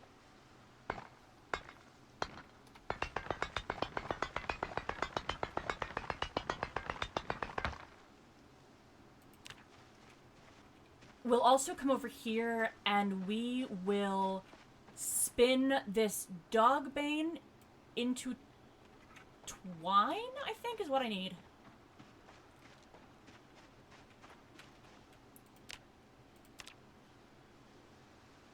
I need a stick to do that.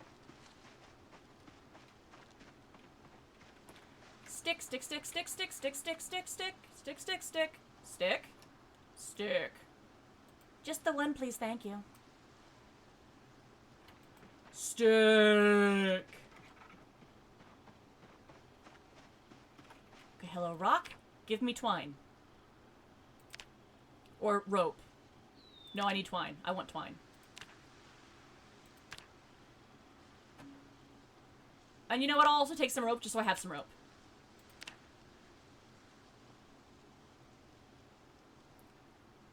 Okay, what do I need next? What do I need next?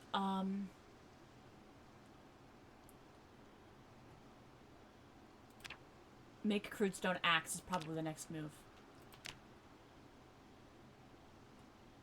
Because with an axe, I can get firewood.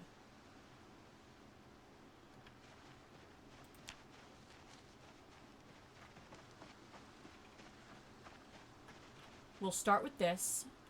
Drop the dog bane. Drop the rope right now.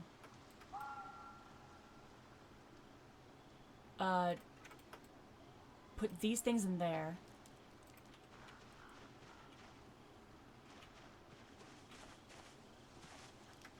Ooh, I know the other thing that I was gonna do. I need to see if I can use the large tree branch. Can I carve it into a plank to make a notched plank? I feel like that might be an option, and if it is, that right now is my only means of starting a fire, which is my only means of staying alive.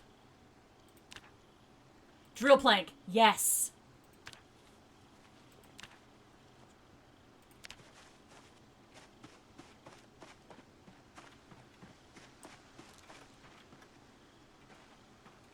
Okay.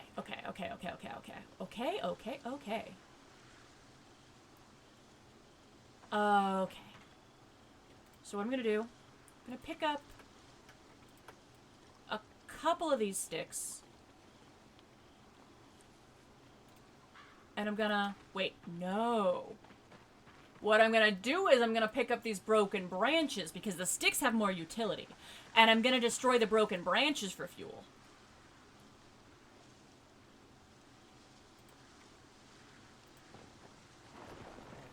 Because that way I have more tree branches to, say, hypothetically use to get this fire started. How much? 2 hours? That's good enough. Let us drop the extra sticks. Come over here to that rock again. Butcher a frog.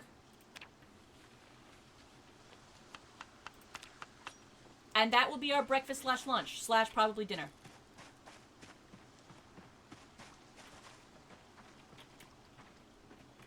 Okay, campfire, light fire, tree branch and wooden plank.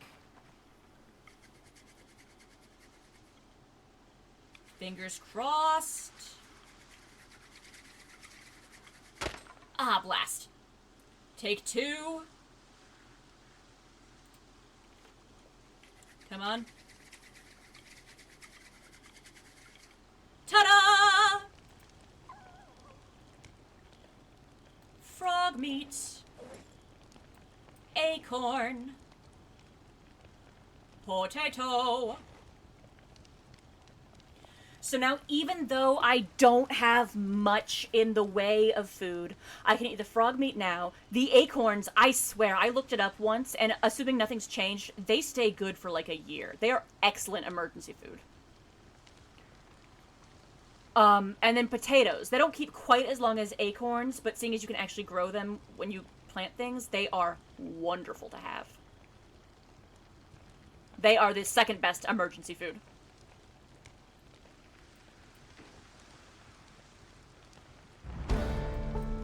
Oh, what do you know? I'm learning to cook.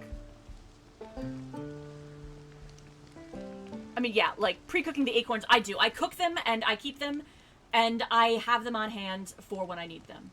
I will put out this fire right now. I will eat this frog meat. And that will be our meal for now. That takes care of that. I'm gonna drop...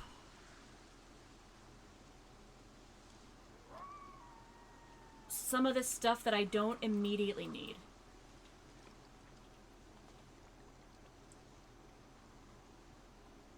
I'll drop that. Drop that all I found. And I'll put... the notch plank. That's what I'm carrying that's got me over capacity. Put that here. And we gotta do a little bit more foraging, because the more resources we can find, the better off we are.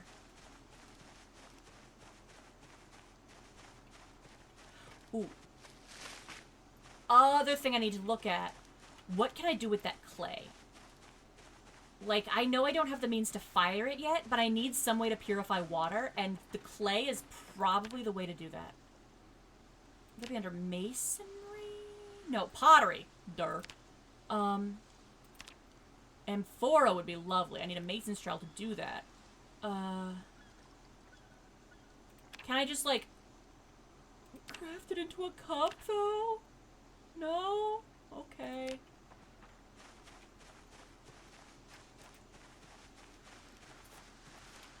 I don't know how to get my hands on a mason's trowel.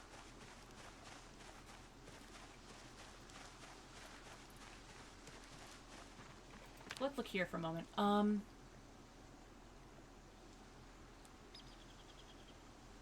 I make a trowel? I can carve a wooden trowel. Is that good enough? Probably not. So what am I doing? No, what I should do is I should go here to building, go here, and then click on this to see the possible items. Oh, a wooden trowel is good enough. Okay, cool, cool, cool. So yeah, I just need to find more wood so that I can do that thing. In fact, hello. No, remove grass. I want to remove that log. Gimme. Carry the heavy log back to base. It's fine. I have a base. Come on. Let's get there. A little bit further. Okay. Okay, almost there. Almost there. And... wait, I should bring it to the workbench. Why is it so far away? Why did I do this to myself? Because that peninsula is more defensible, that's why. Okay, drop. What can I do with that?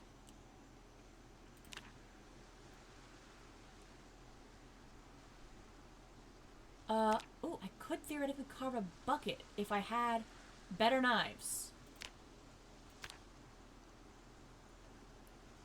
Oh, no, I don't need better knives. If I had a medium handle or a tree branch. I should do that. I should do that. Because clean water is my next concern. Flint flake. Stone blade. Tree branch.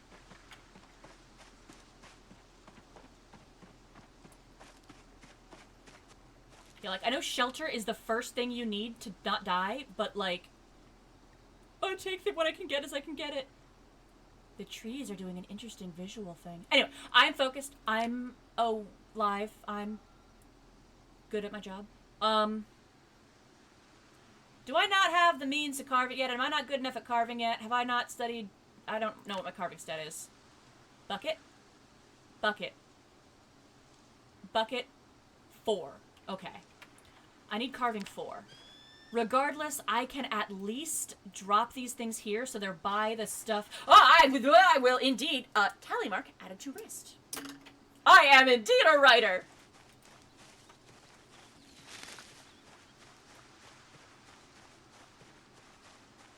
There was a part of me that's like helping Softy deal with that scam guy. I was like, okay.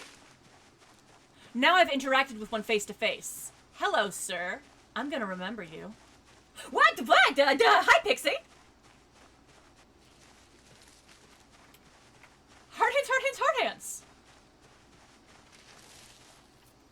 But yeah, I was like, I've seen one of them suckers face to face now. Okay. Notes have been taken, sir. Going all right, going all right. I also have plans. Softy and I are gonna get together and we're gonna like draft up a proper like review to leave on that repair place, and I'm low-key pushing Softy to report the fella to the relevant authorities. So it's good stuff. Good stuff. He is very much glad that that was resolved. Oh, I have to tell the story. I told the story once and it took some telling. The short version is, yesterday I did not stream because I was busy helping Softy not get scammed and rescuing his computer from a fella who turned out to be a scam artist posing as a computer repair. And he threatened to call the cops on me for the grave crime of checks notes, reading and following the instructions. And it was really funny. There we go. That cabbage, you know what? I'm gonna eat that cabbage whole right now.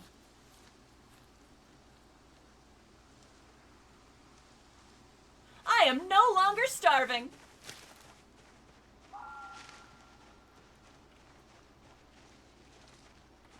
Okay, bugs. Sure, I'll pick up bugs on the off chance I ever decide to make a fishing rod. I guess I could do that. If I find bones, I can make a bone hook, and if I got a bone hook, I can hook it up to twine to a stick to make a fishing rod. And then I could get fish, which is a good source of protein. Ooh, more clay. I'm gonna need that. In fact...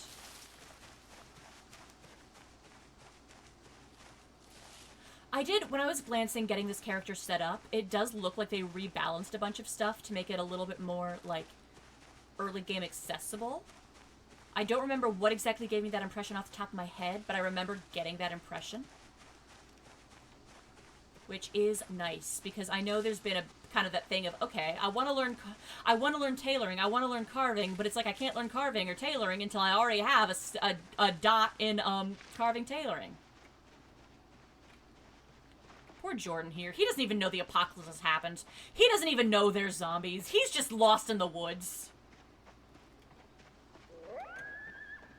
Foraging being hard? I mean, foraging is honestly one of the easiest things to have a character study. Ooh, I am out of water. That is not great. I will have to hydrate by plant. Honestly, didn't keep up the last 5 patch notes. Yeah, me neither. I wound up stepping back from Zomboid just because my one computer monitor crapped out. I am currently playing on a smaller resolution monitor where in order to... I had to fiddle with it to make it so that I can actually see my moodles. Which, you know, is kind of important. Right, what does it take to carve a wooden trowel? Can I do that yet? Carving... What do I need to make a trowel? Trowel? Ooh, tree branch and something knife-ish. Let's go... You know what? Let's bring another tree branch over to my workbench. My very professional workbench trowel. The trowel is now a trowel. And then with that trowel, do I need skills to craft an amphora? Or can I just, like, do that? I can just do that!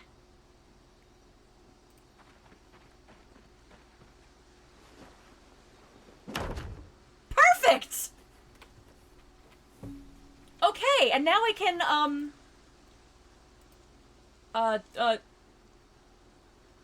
do I do this? I pick this up. It's very heavy clay object that has never been fired, but that's fine. I fill up the entire amphora. Is it full now? No, it's not full. I said I fill up the entire amphora. Thank you, Jordan.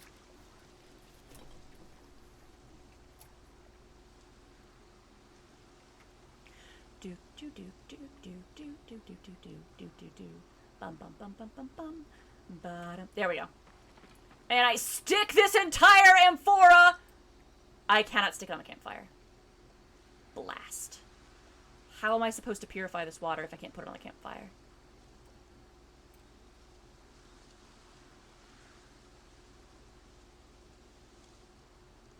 well, it's encumbered. Yeah, no, even empty, it's too...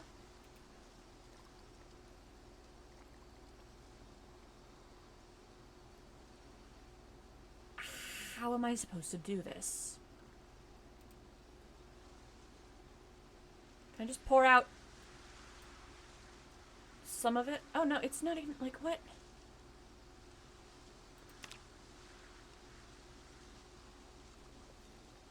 It's not even very full. Okay. I don't know. I'm sticking that thing there. We'll figure it out. Or we'll die. One of the two. Okay,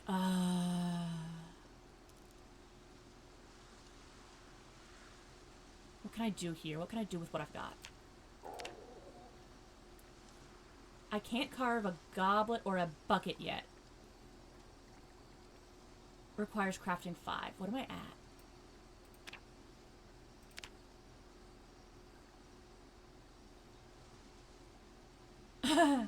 Not there yet. Bucket is 4. Yikes, yikes, yikes, yikes. I think we're gonna die. Well, that's fine.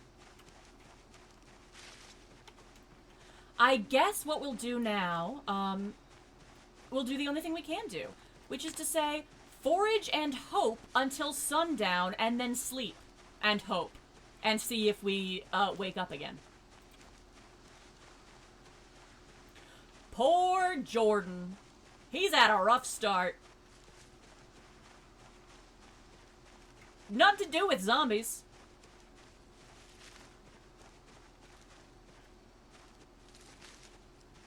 I think I'll stick to the coast. Well, it looks like it's still relatively early. So I've got time. I can afford to go into the woods a little bit. Where am I? Do I have any way of figuring that out? No. No, I do not. Ooh! Turnip. Turnip for what?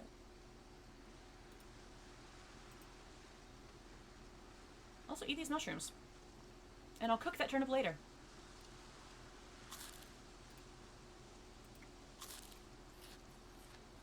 Surely there are zombies out there somewhere. I would like to bop at least one of them. I want to bop some zombies. That's why I'm here. I don't know why I said that's why I'm here, and then I impulsively decided to click the thing to start out in the middle of nowhere. But I did that, and now I have to live with that decision. Or die with that decision. We'll see. Miserable. Ridiculously tired. At breaking point. Fella's having a real bad time. Could try following this little path. Does this go anywhere?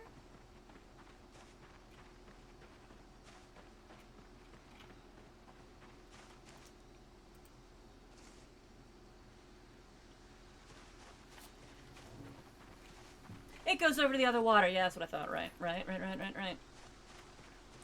Is this a pond or a river or like what kind of water is this?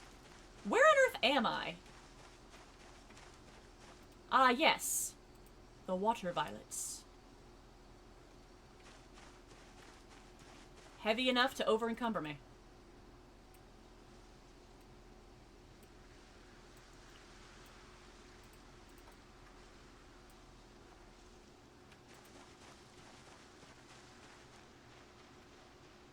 Okay, what is my plan? What is my plan?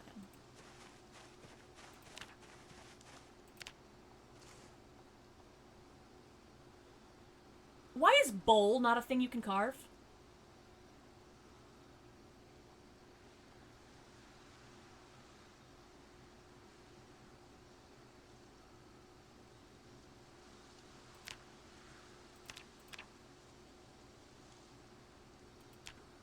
should be able to craft a bowl. I should be able to carve myself a wooden bowl. That is one thing that I am... Let's see. Crafting, is that pottery? No, I think I'd need to make like a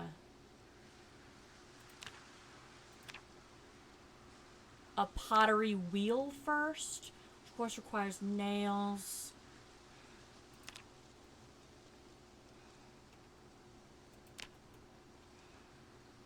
Okay, you know what?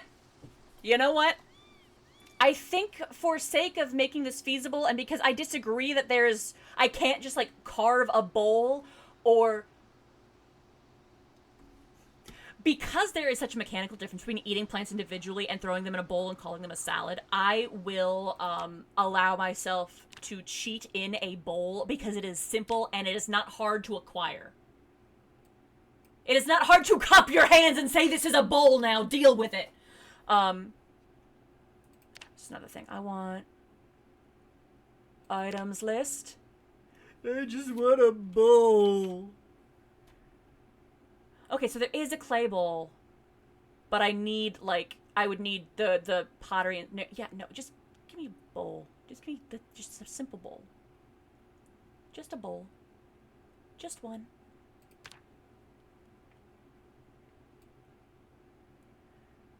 Because if I eat all the plants out of a pile, that is not meaningfully different than eating them out of a bit of curved wood.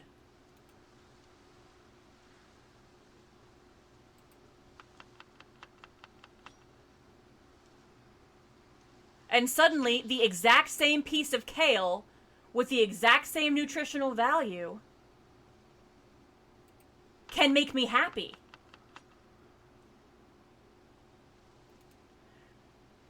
Suddenly, I might live.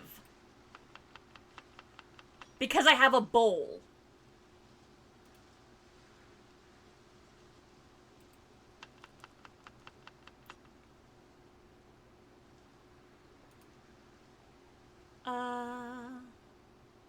Yeah, we'll add a little bit of potato.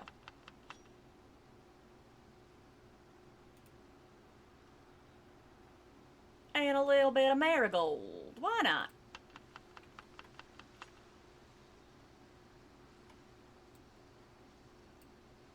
Yes, I know I'm getting hungry. I am solving that problem right now. Toss in a bit of garlic. A little bit of oregano.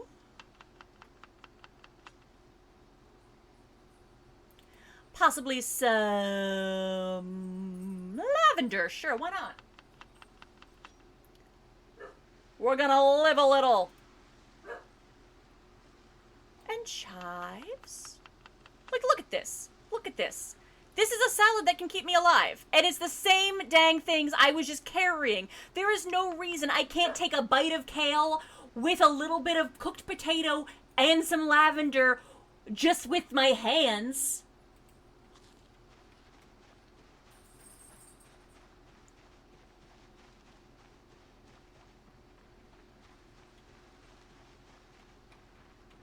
Suddenly, maybe I'll live. So yeah, I don't view the emergency salad bowl as really cheating. I'm seeing that as fixing something that should be but is not. Ooh! A log. No way am I passing this up. It's heavy as heck, but I need it. Hi, puppy. You coming here to squeak at me? I will equip the log in my secondary hand just to make it slightly less encumbering.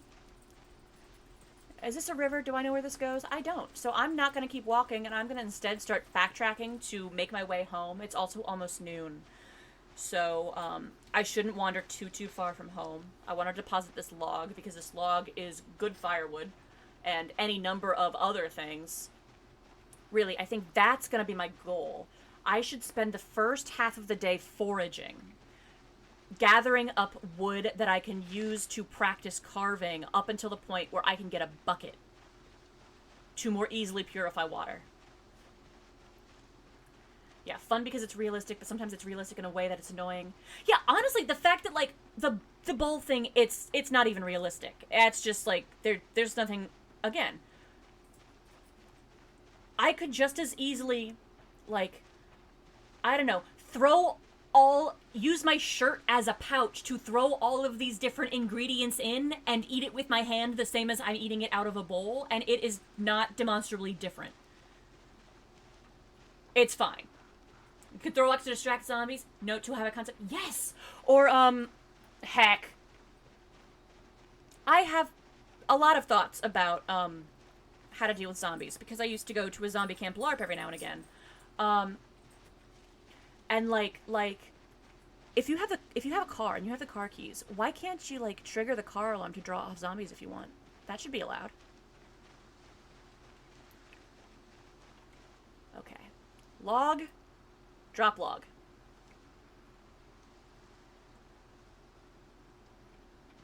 Actually, here's a fun thing. Back at zombie camp, ooh, large branch, gimme. Back at zombie camp, it was a very common thing when dealing with a horde of shamblers to have people who were sword and board, like shield users, would go and bang their weapon on their shield to make a whole bunch of noise and draw the attention of the zombies. Oh, is that my blood? Whoops.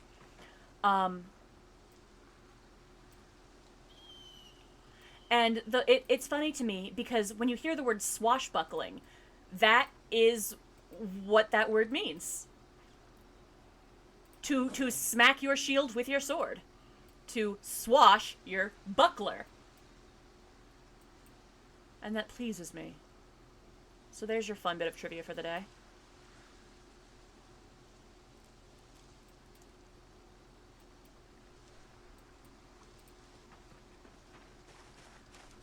Okay.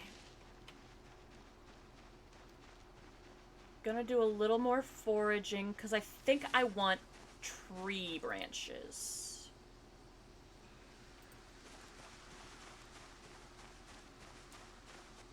If I get tree branches, I can carve those into handles that I can use to make stuff and also just train handling? Carving. I can train carving by carving handles.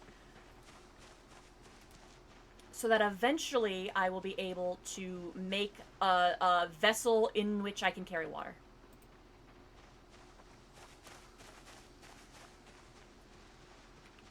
But of course my search radius is next to nothing because I am tired, depressed, exhausted.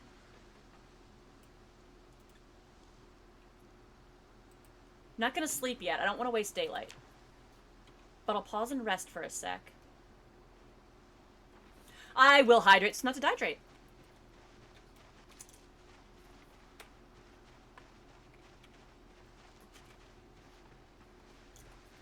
Water is sip. Spine is not shrimp. I should cut through the woods because, you know, I am going to have a better likelihood of finding tree branches in the places where there's trees.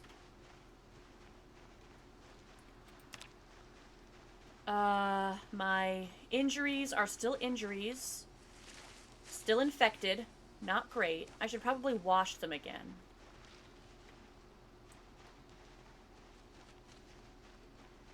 I wish I could do more to care for them, but I literally, like, there's not a lot I can do.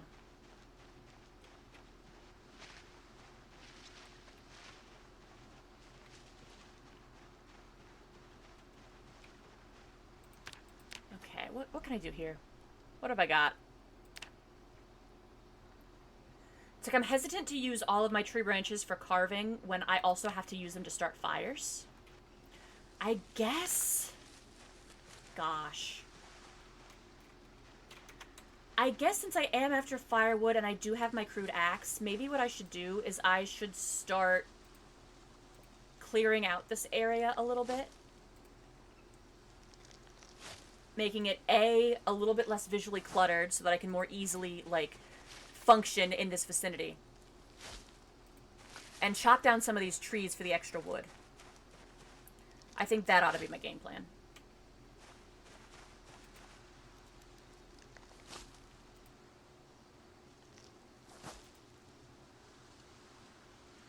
Remove bush.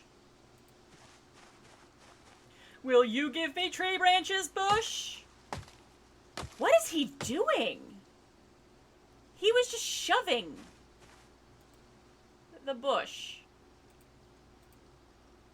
Okay, no, that time he's actively chopping it down. But for a minute there, I was like, sir?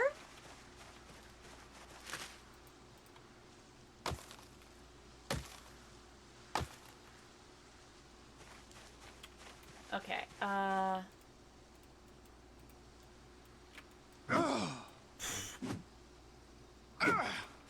where is the trunk of this tree? Isometric perspective. Oh, it's this tree! Okay. Well, seeing as this tree is the one that is blocking my view the most, I will chop it. Let's equip in both hands. Like a sensible person. Come on. Hit the tree. This shouldn't be that hard. Are you okay, Jordan? There we go. He figured it out.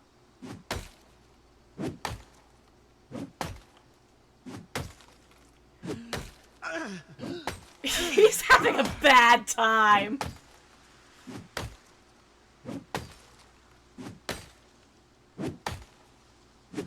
Sorry, buddy. Isometric perspective demands this be the tree you fell. And you can't afford to waste daylight. I know you've been awake for, like, what? Yeah, no, it would be 36 hours at this point. Or something like that. But you can sleep when night falls. There we go. Ooh, pine cones! Give me all that crap.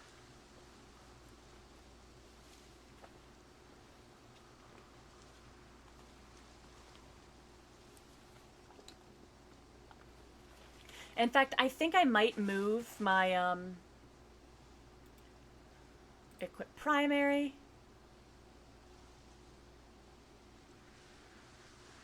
Where's another log? Okay, no, this is the other log. Okay. Equip secondary. I think I'm gonna move my campfire closer to my workbench rock.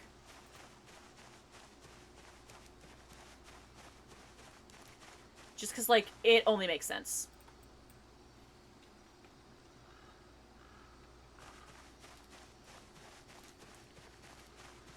Where are those other logs? Right here! Marvelous. And then, does this give me what I need to make that lean-to? Because if so, that would be lovely. What else do I need? 20 branches. Okay. 5 long sticks and 4 stones. Is it gotta be long? Okay, long sticks or saplings. Yikes.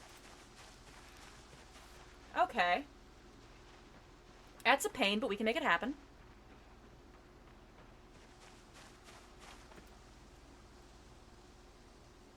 Okay, no, I'm gonna wait until that runs out of fuel to do anything with it. In the meantime, I will do some carving. Grind that skill while we've got the light. Okay, we've got 1 sapling at least. That's good, that's good. And of course, I need like 20 tree branches, which means I'm reluctant to want to do the thing. Oh, I can research stuff?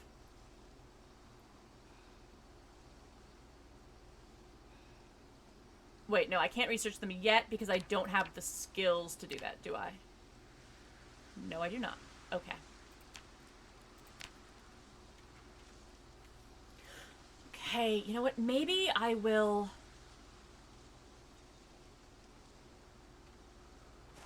Okay, actually what I'm gonna do. Actually what I'm gonna do... So I'm gonna come up back over here. What have I got in the pile? Okay, bugs and seeds? Okay. I am gonna... How do I want to play this? If I eat salads, the salads can keep me hydrated.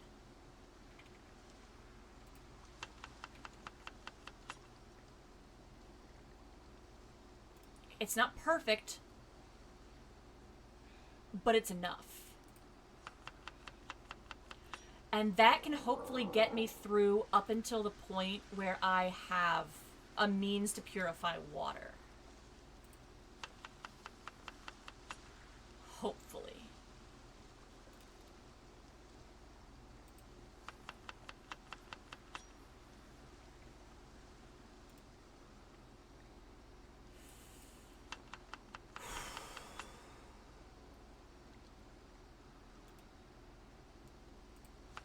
Like, I need to...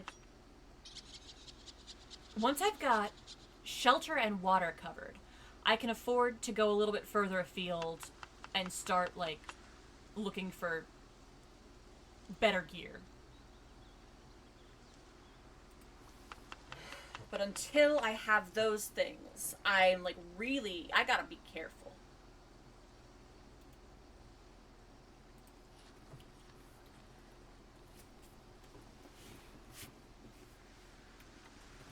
You know what? It's afternoon. I'm dead tired. How we looking? Our boy needs a nap. Screw it.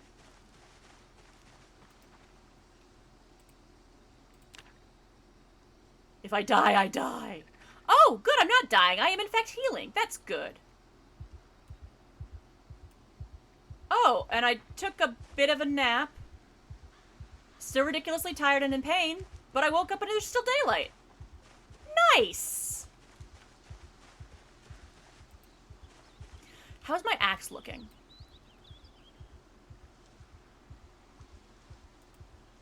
It's okay.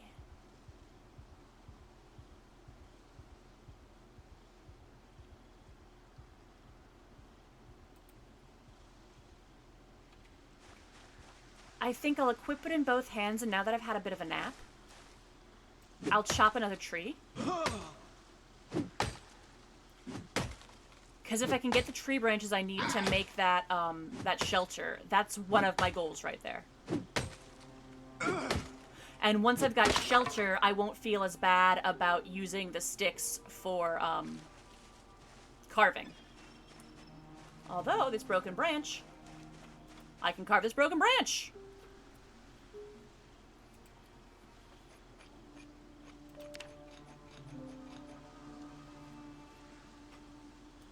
And then these small handles.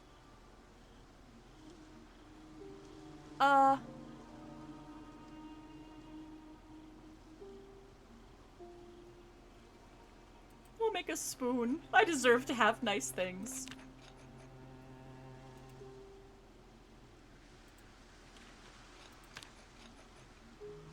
There we go.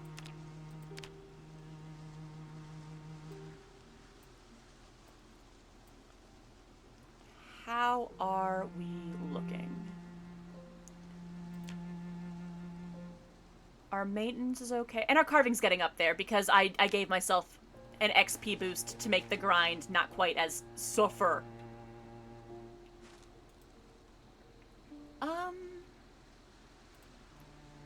In fact, what can I carve this thing into? Can I carve that into anything? Not yet? Okay. Well, I need a new stick. Which I've got.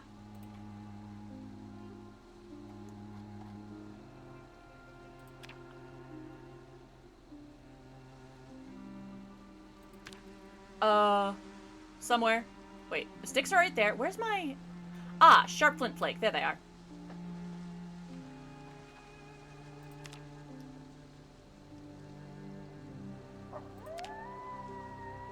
Gimme them sticks. Gimme them sticks. Here we go. Whee!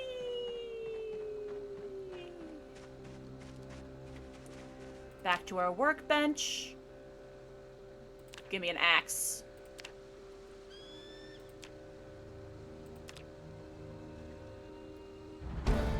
Nice! Equip in both hands.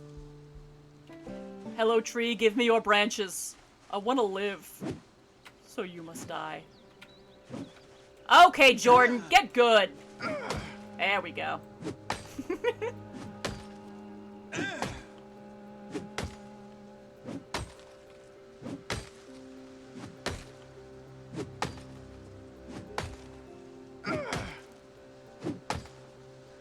Jordan needs glasses. Yeah, or something. Come on, tree. You can't have that much health left. There we go. Thank you, tree. Give me all them things.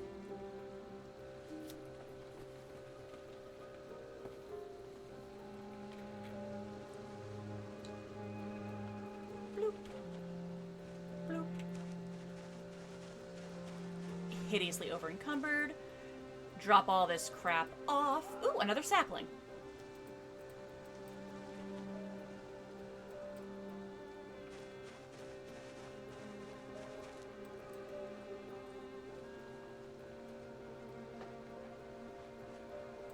Keep the wood splinters as potential kindling. Now let's see. Where am I at? I've got...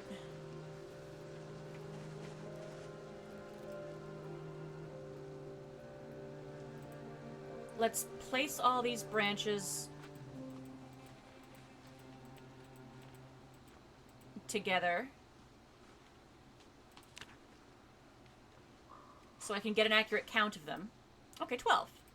Probably.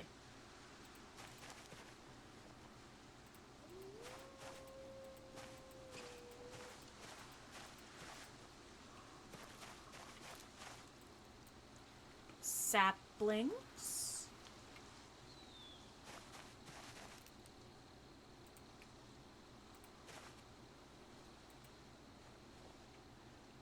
What else do I need?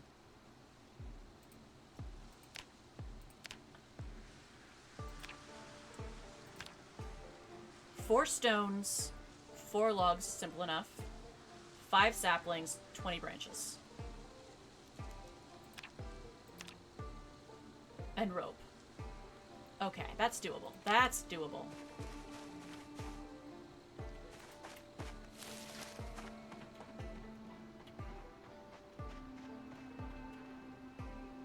What else have I got lying around over here? Grab that. I'll grab that. Grab this.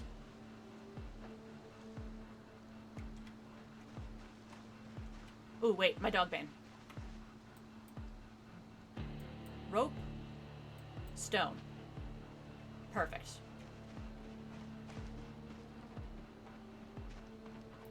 So I need 3 more stones, 1 more rope. Bonk. Bonk. 8 more branches, 2 more saplings. So about another 2 trees should do it, right? If I'm lucky?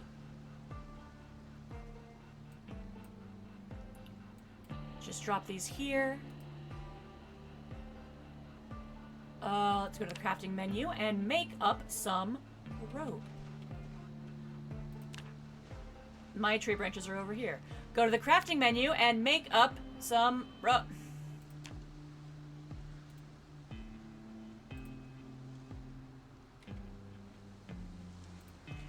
Pick up a stick. Go to the crafting menu. And make some rope.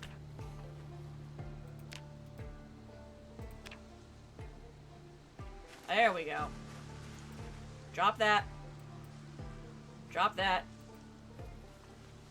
Put down stick. Put down dogbane. Have to write it suddenly too distracted. Fair, valid, I completely understand. Heart hands, heart hands, heart hands. And best of luck to ye. Good luck with the writing. I just saluted you. You can't see me, but I did. Happy Friday indeed. Ooh, it's getting dark. I don't think I have... Ooh, dark and I'm getting thirsty.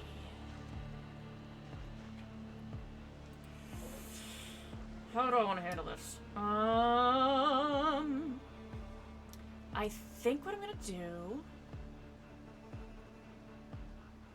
is I'm just gonna sleep and hope.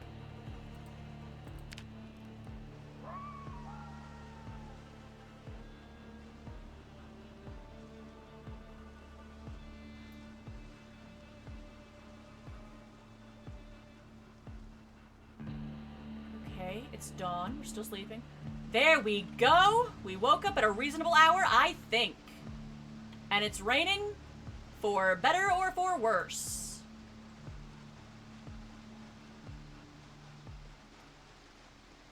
For better. For better, because the fact that it's raining means that I'm pretty sure, whether or not during the rain I am, but certainly after the rain, I am more likely to find mushrooms. And mushrooms can help me live. And I will indeed give the dog your love, Zuri. Mushrooms will help me survive.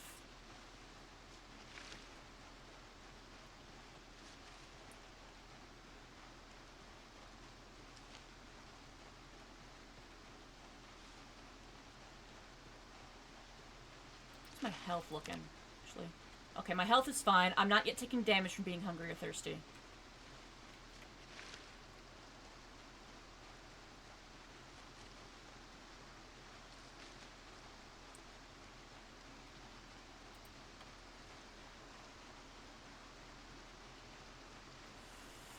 I wish I had shelter, but alas, I do not.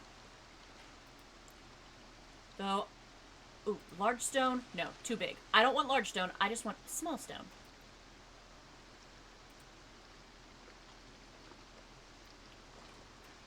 Because I need 2 more of these.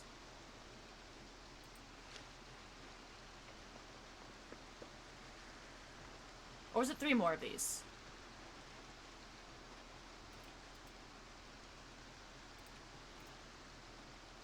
I'll grab 3 just in case.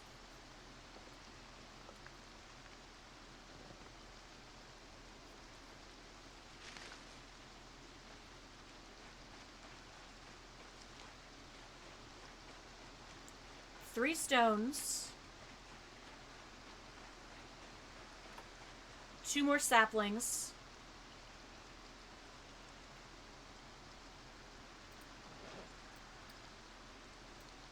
And a bunch of sticks.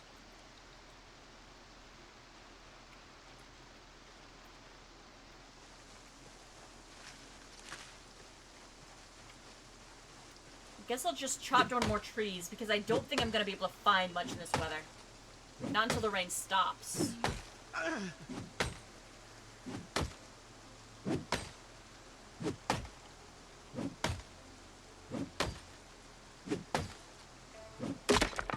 Blast. Well, same as last time, we are going to carve this broken stick into some small handles.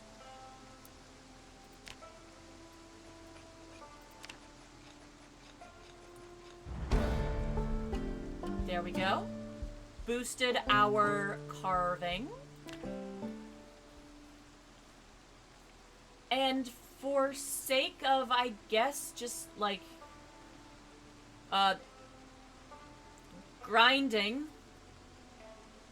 I might as well carve some dice.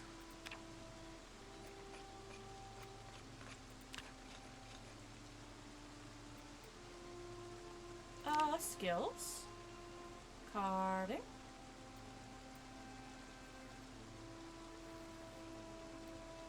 Cause yeah, what's it? I need...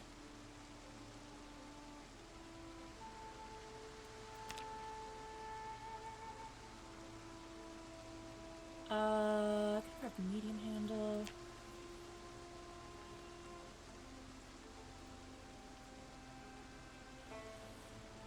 Yeah.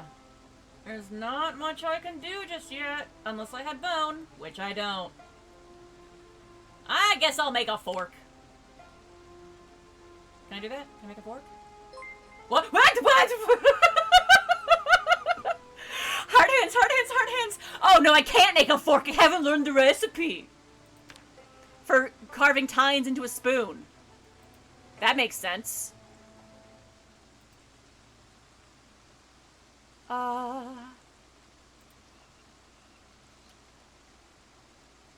Where's my spoon? Can I research my spoon? I can research my spoon. Will that teach me how to make a fork?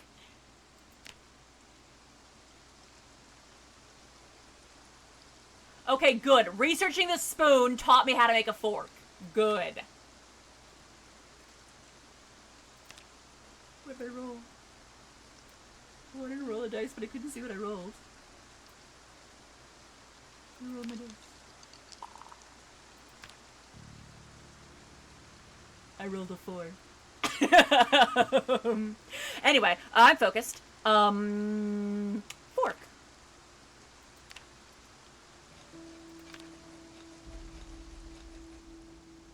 I might not have anything, but at least I have cutlery.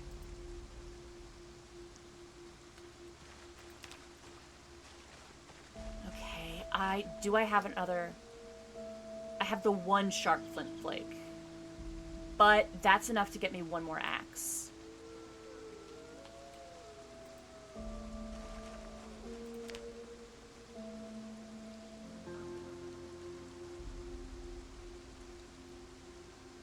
What am I missing?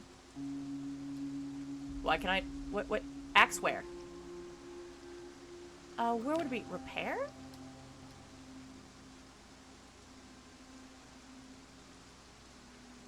Assembly?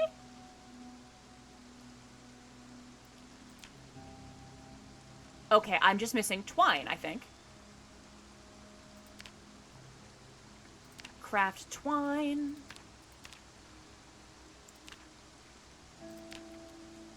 Spinning up my fiber craft.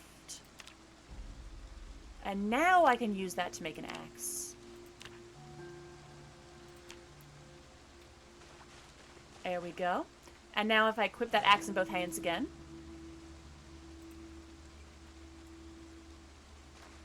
Come down here and resume chopping my tree.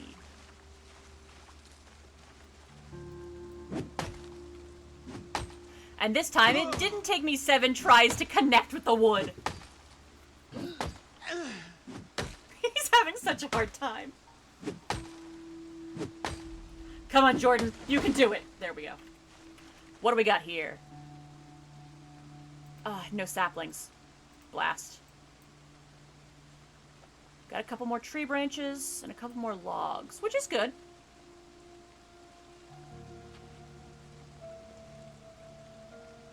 I think with the rain having lightened up, I'm gonna drop this stuff in the resource pile. And I'm gonna go back to foraging, hoping to find mushrooms. Because I need food and water. And I can't get the one because that water is gross and will kill me. But maybe if I can find food, it will hydrate me. Enough. I just have to hope. Oh! Yay, emote color expl- Oh, you know what? I could...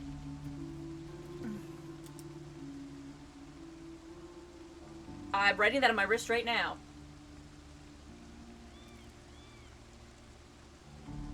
Come on, pen. Work on skin. You know what? Screw it. Hello, Sharpie! A color kaboom. I don't know what I meant. Yeah, no. Those things can happen. I can make that happen. I can see it. I can see it in my head. I'll, try and do that. Color explosion to troll Shiv. Good. I approve. I was too busy writing up the account of shenanigans yesterday to pop by and watch stuff, but I know that Shiv ran the Heart of the City game, and I may or may not have been low-key sending him a couple of memes on the side. Just like while he was doing that. Just because.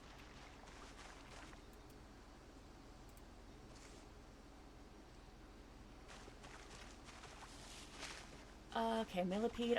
Okay, rain has stopped. This is mushroom time. Come on, game. Please give me mushrooms. I want to live. I need mushrooms to live. Doctor, he needs mouse bites to live. Ooh, an orange! That's even better! Empty bowl. Fruit salad with an orange. Fruit salad with an orange.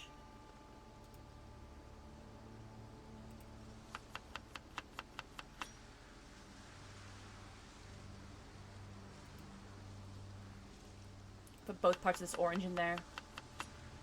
Managed to get XP last night? You're not even in the game? Legit. Good. I dig it. MVP.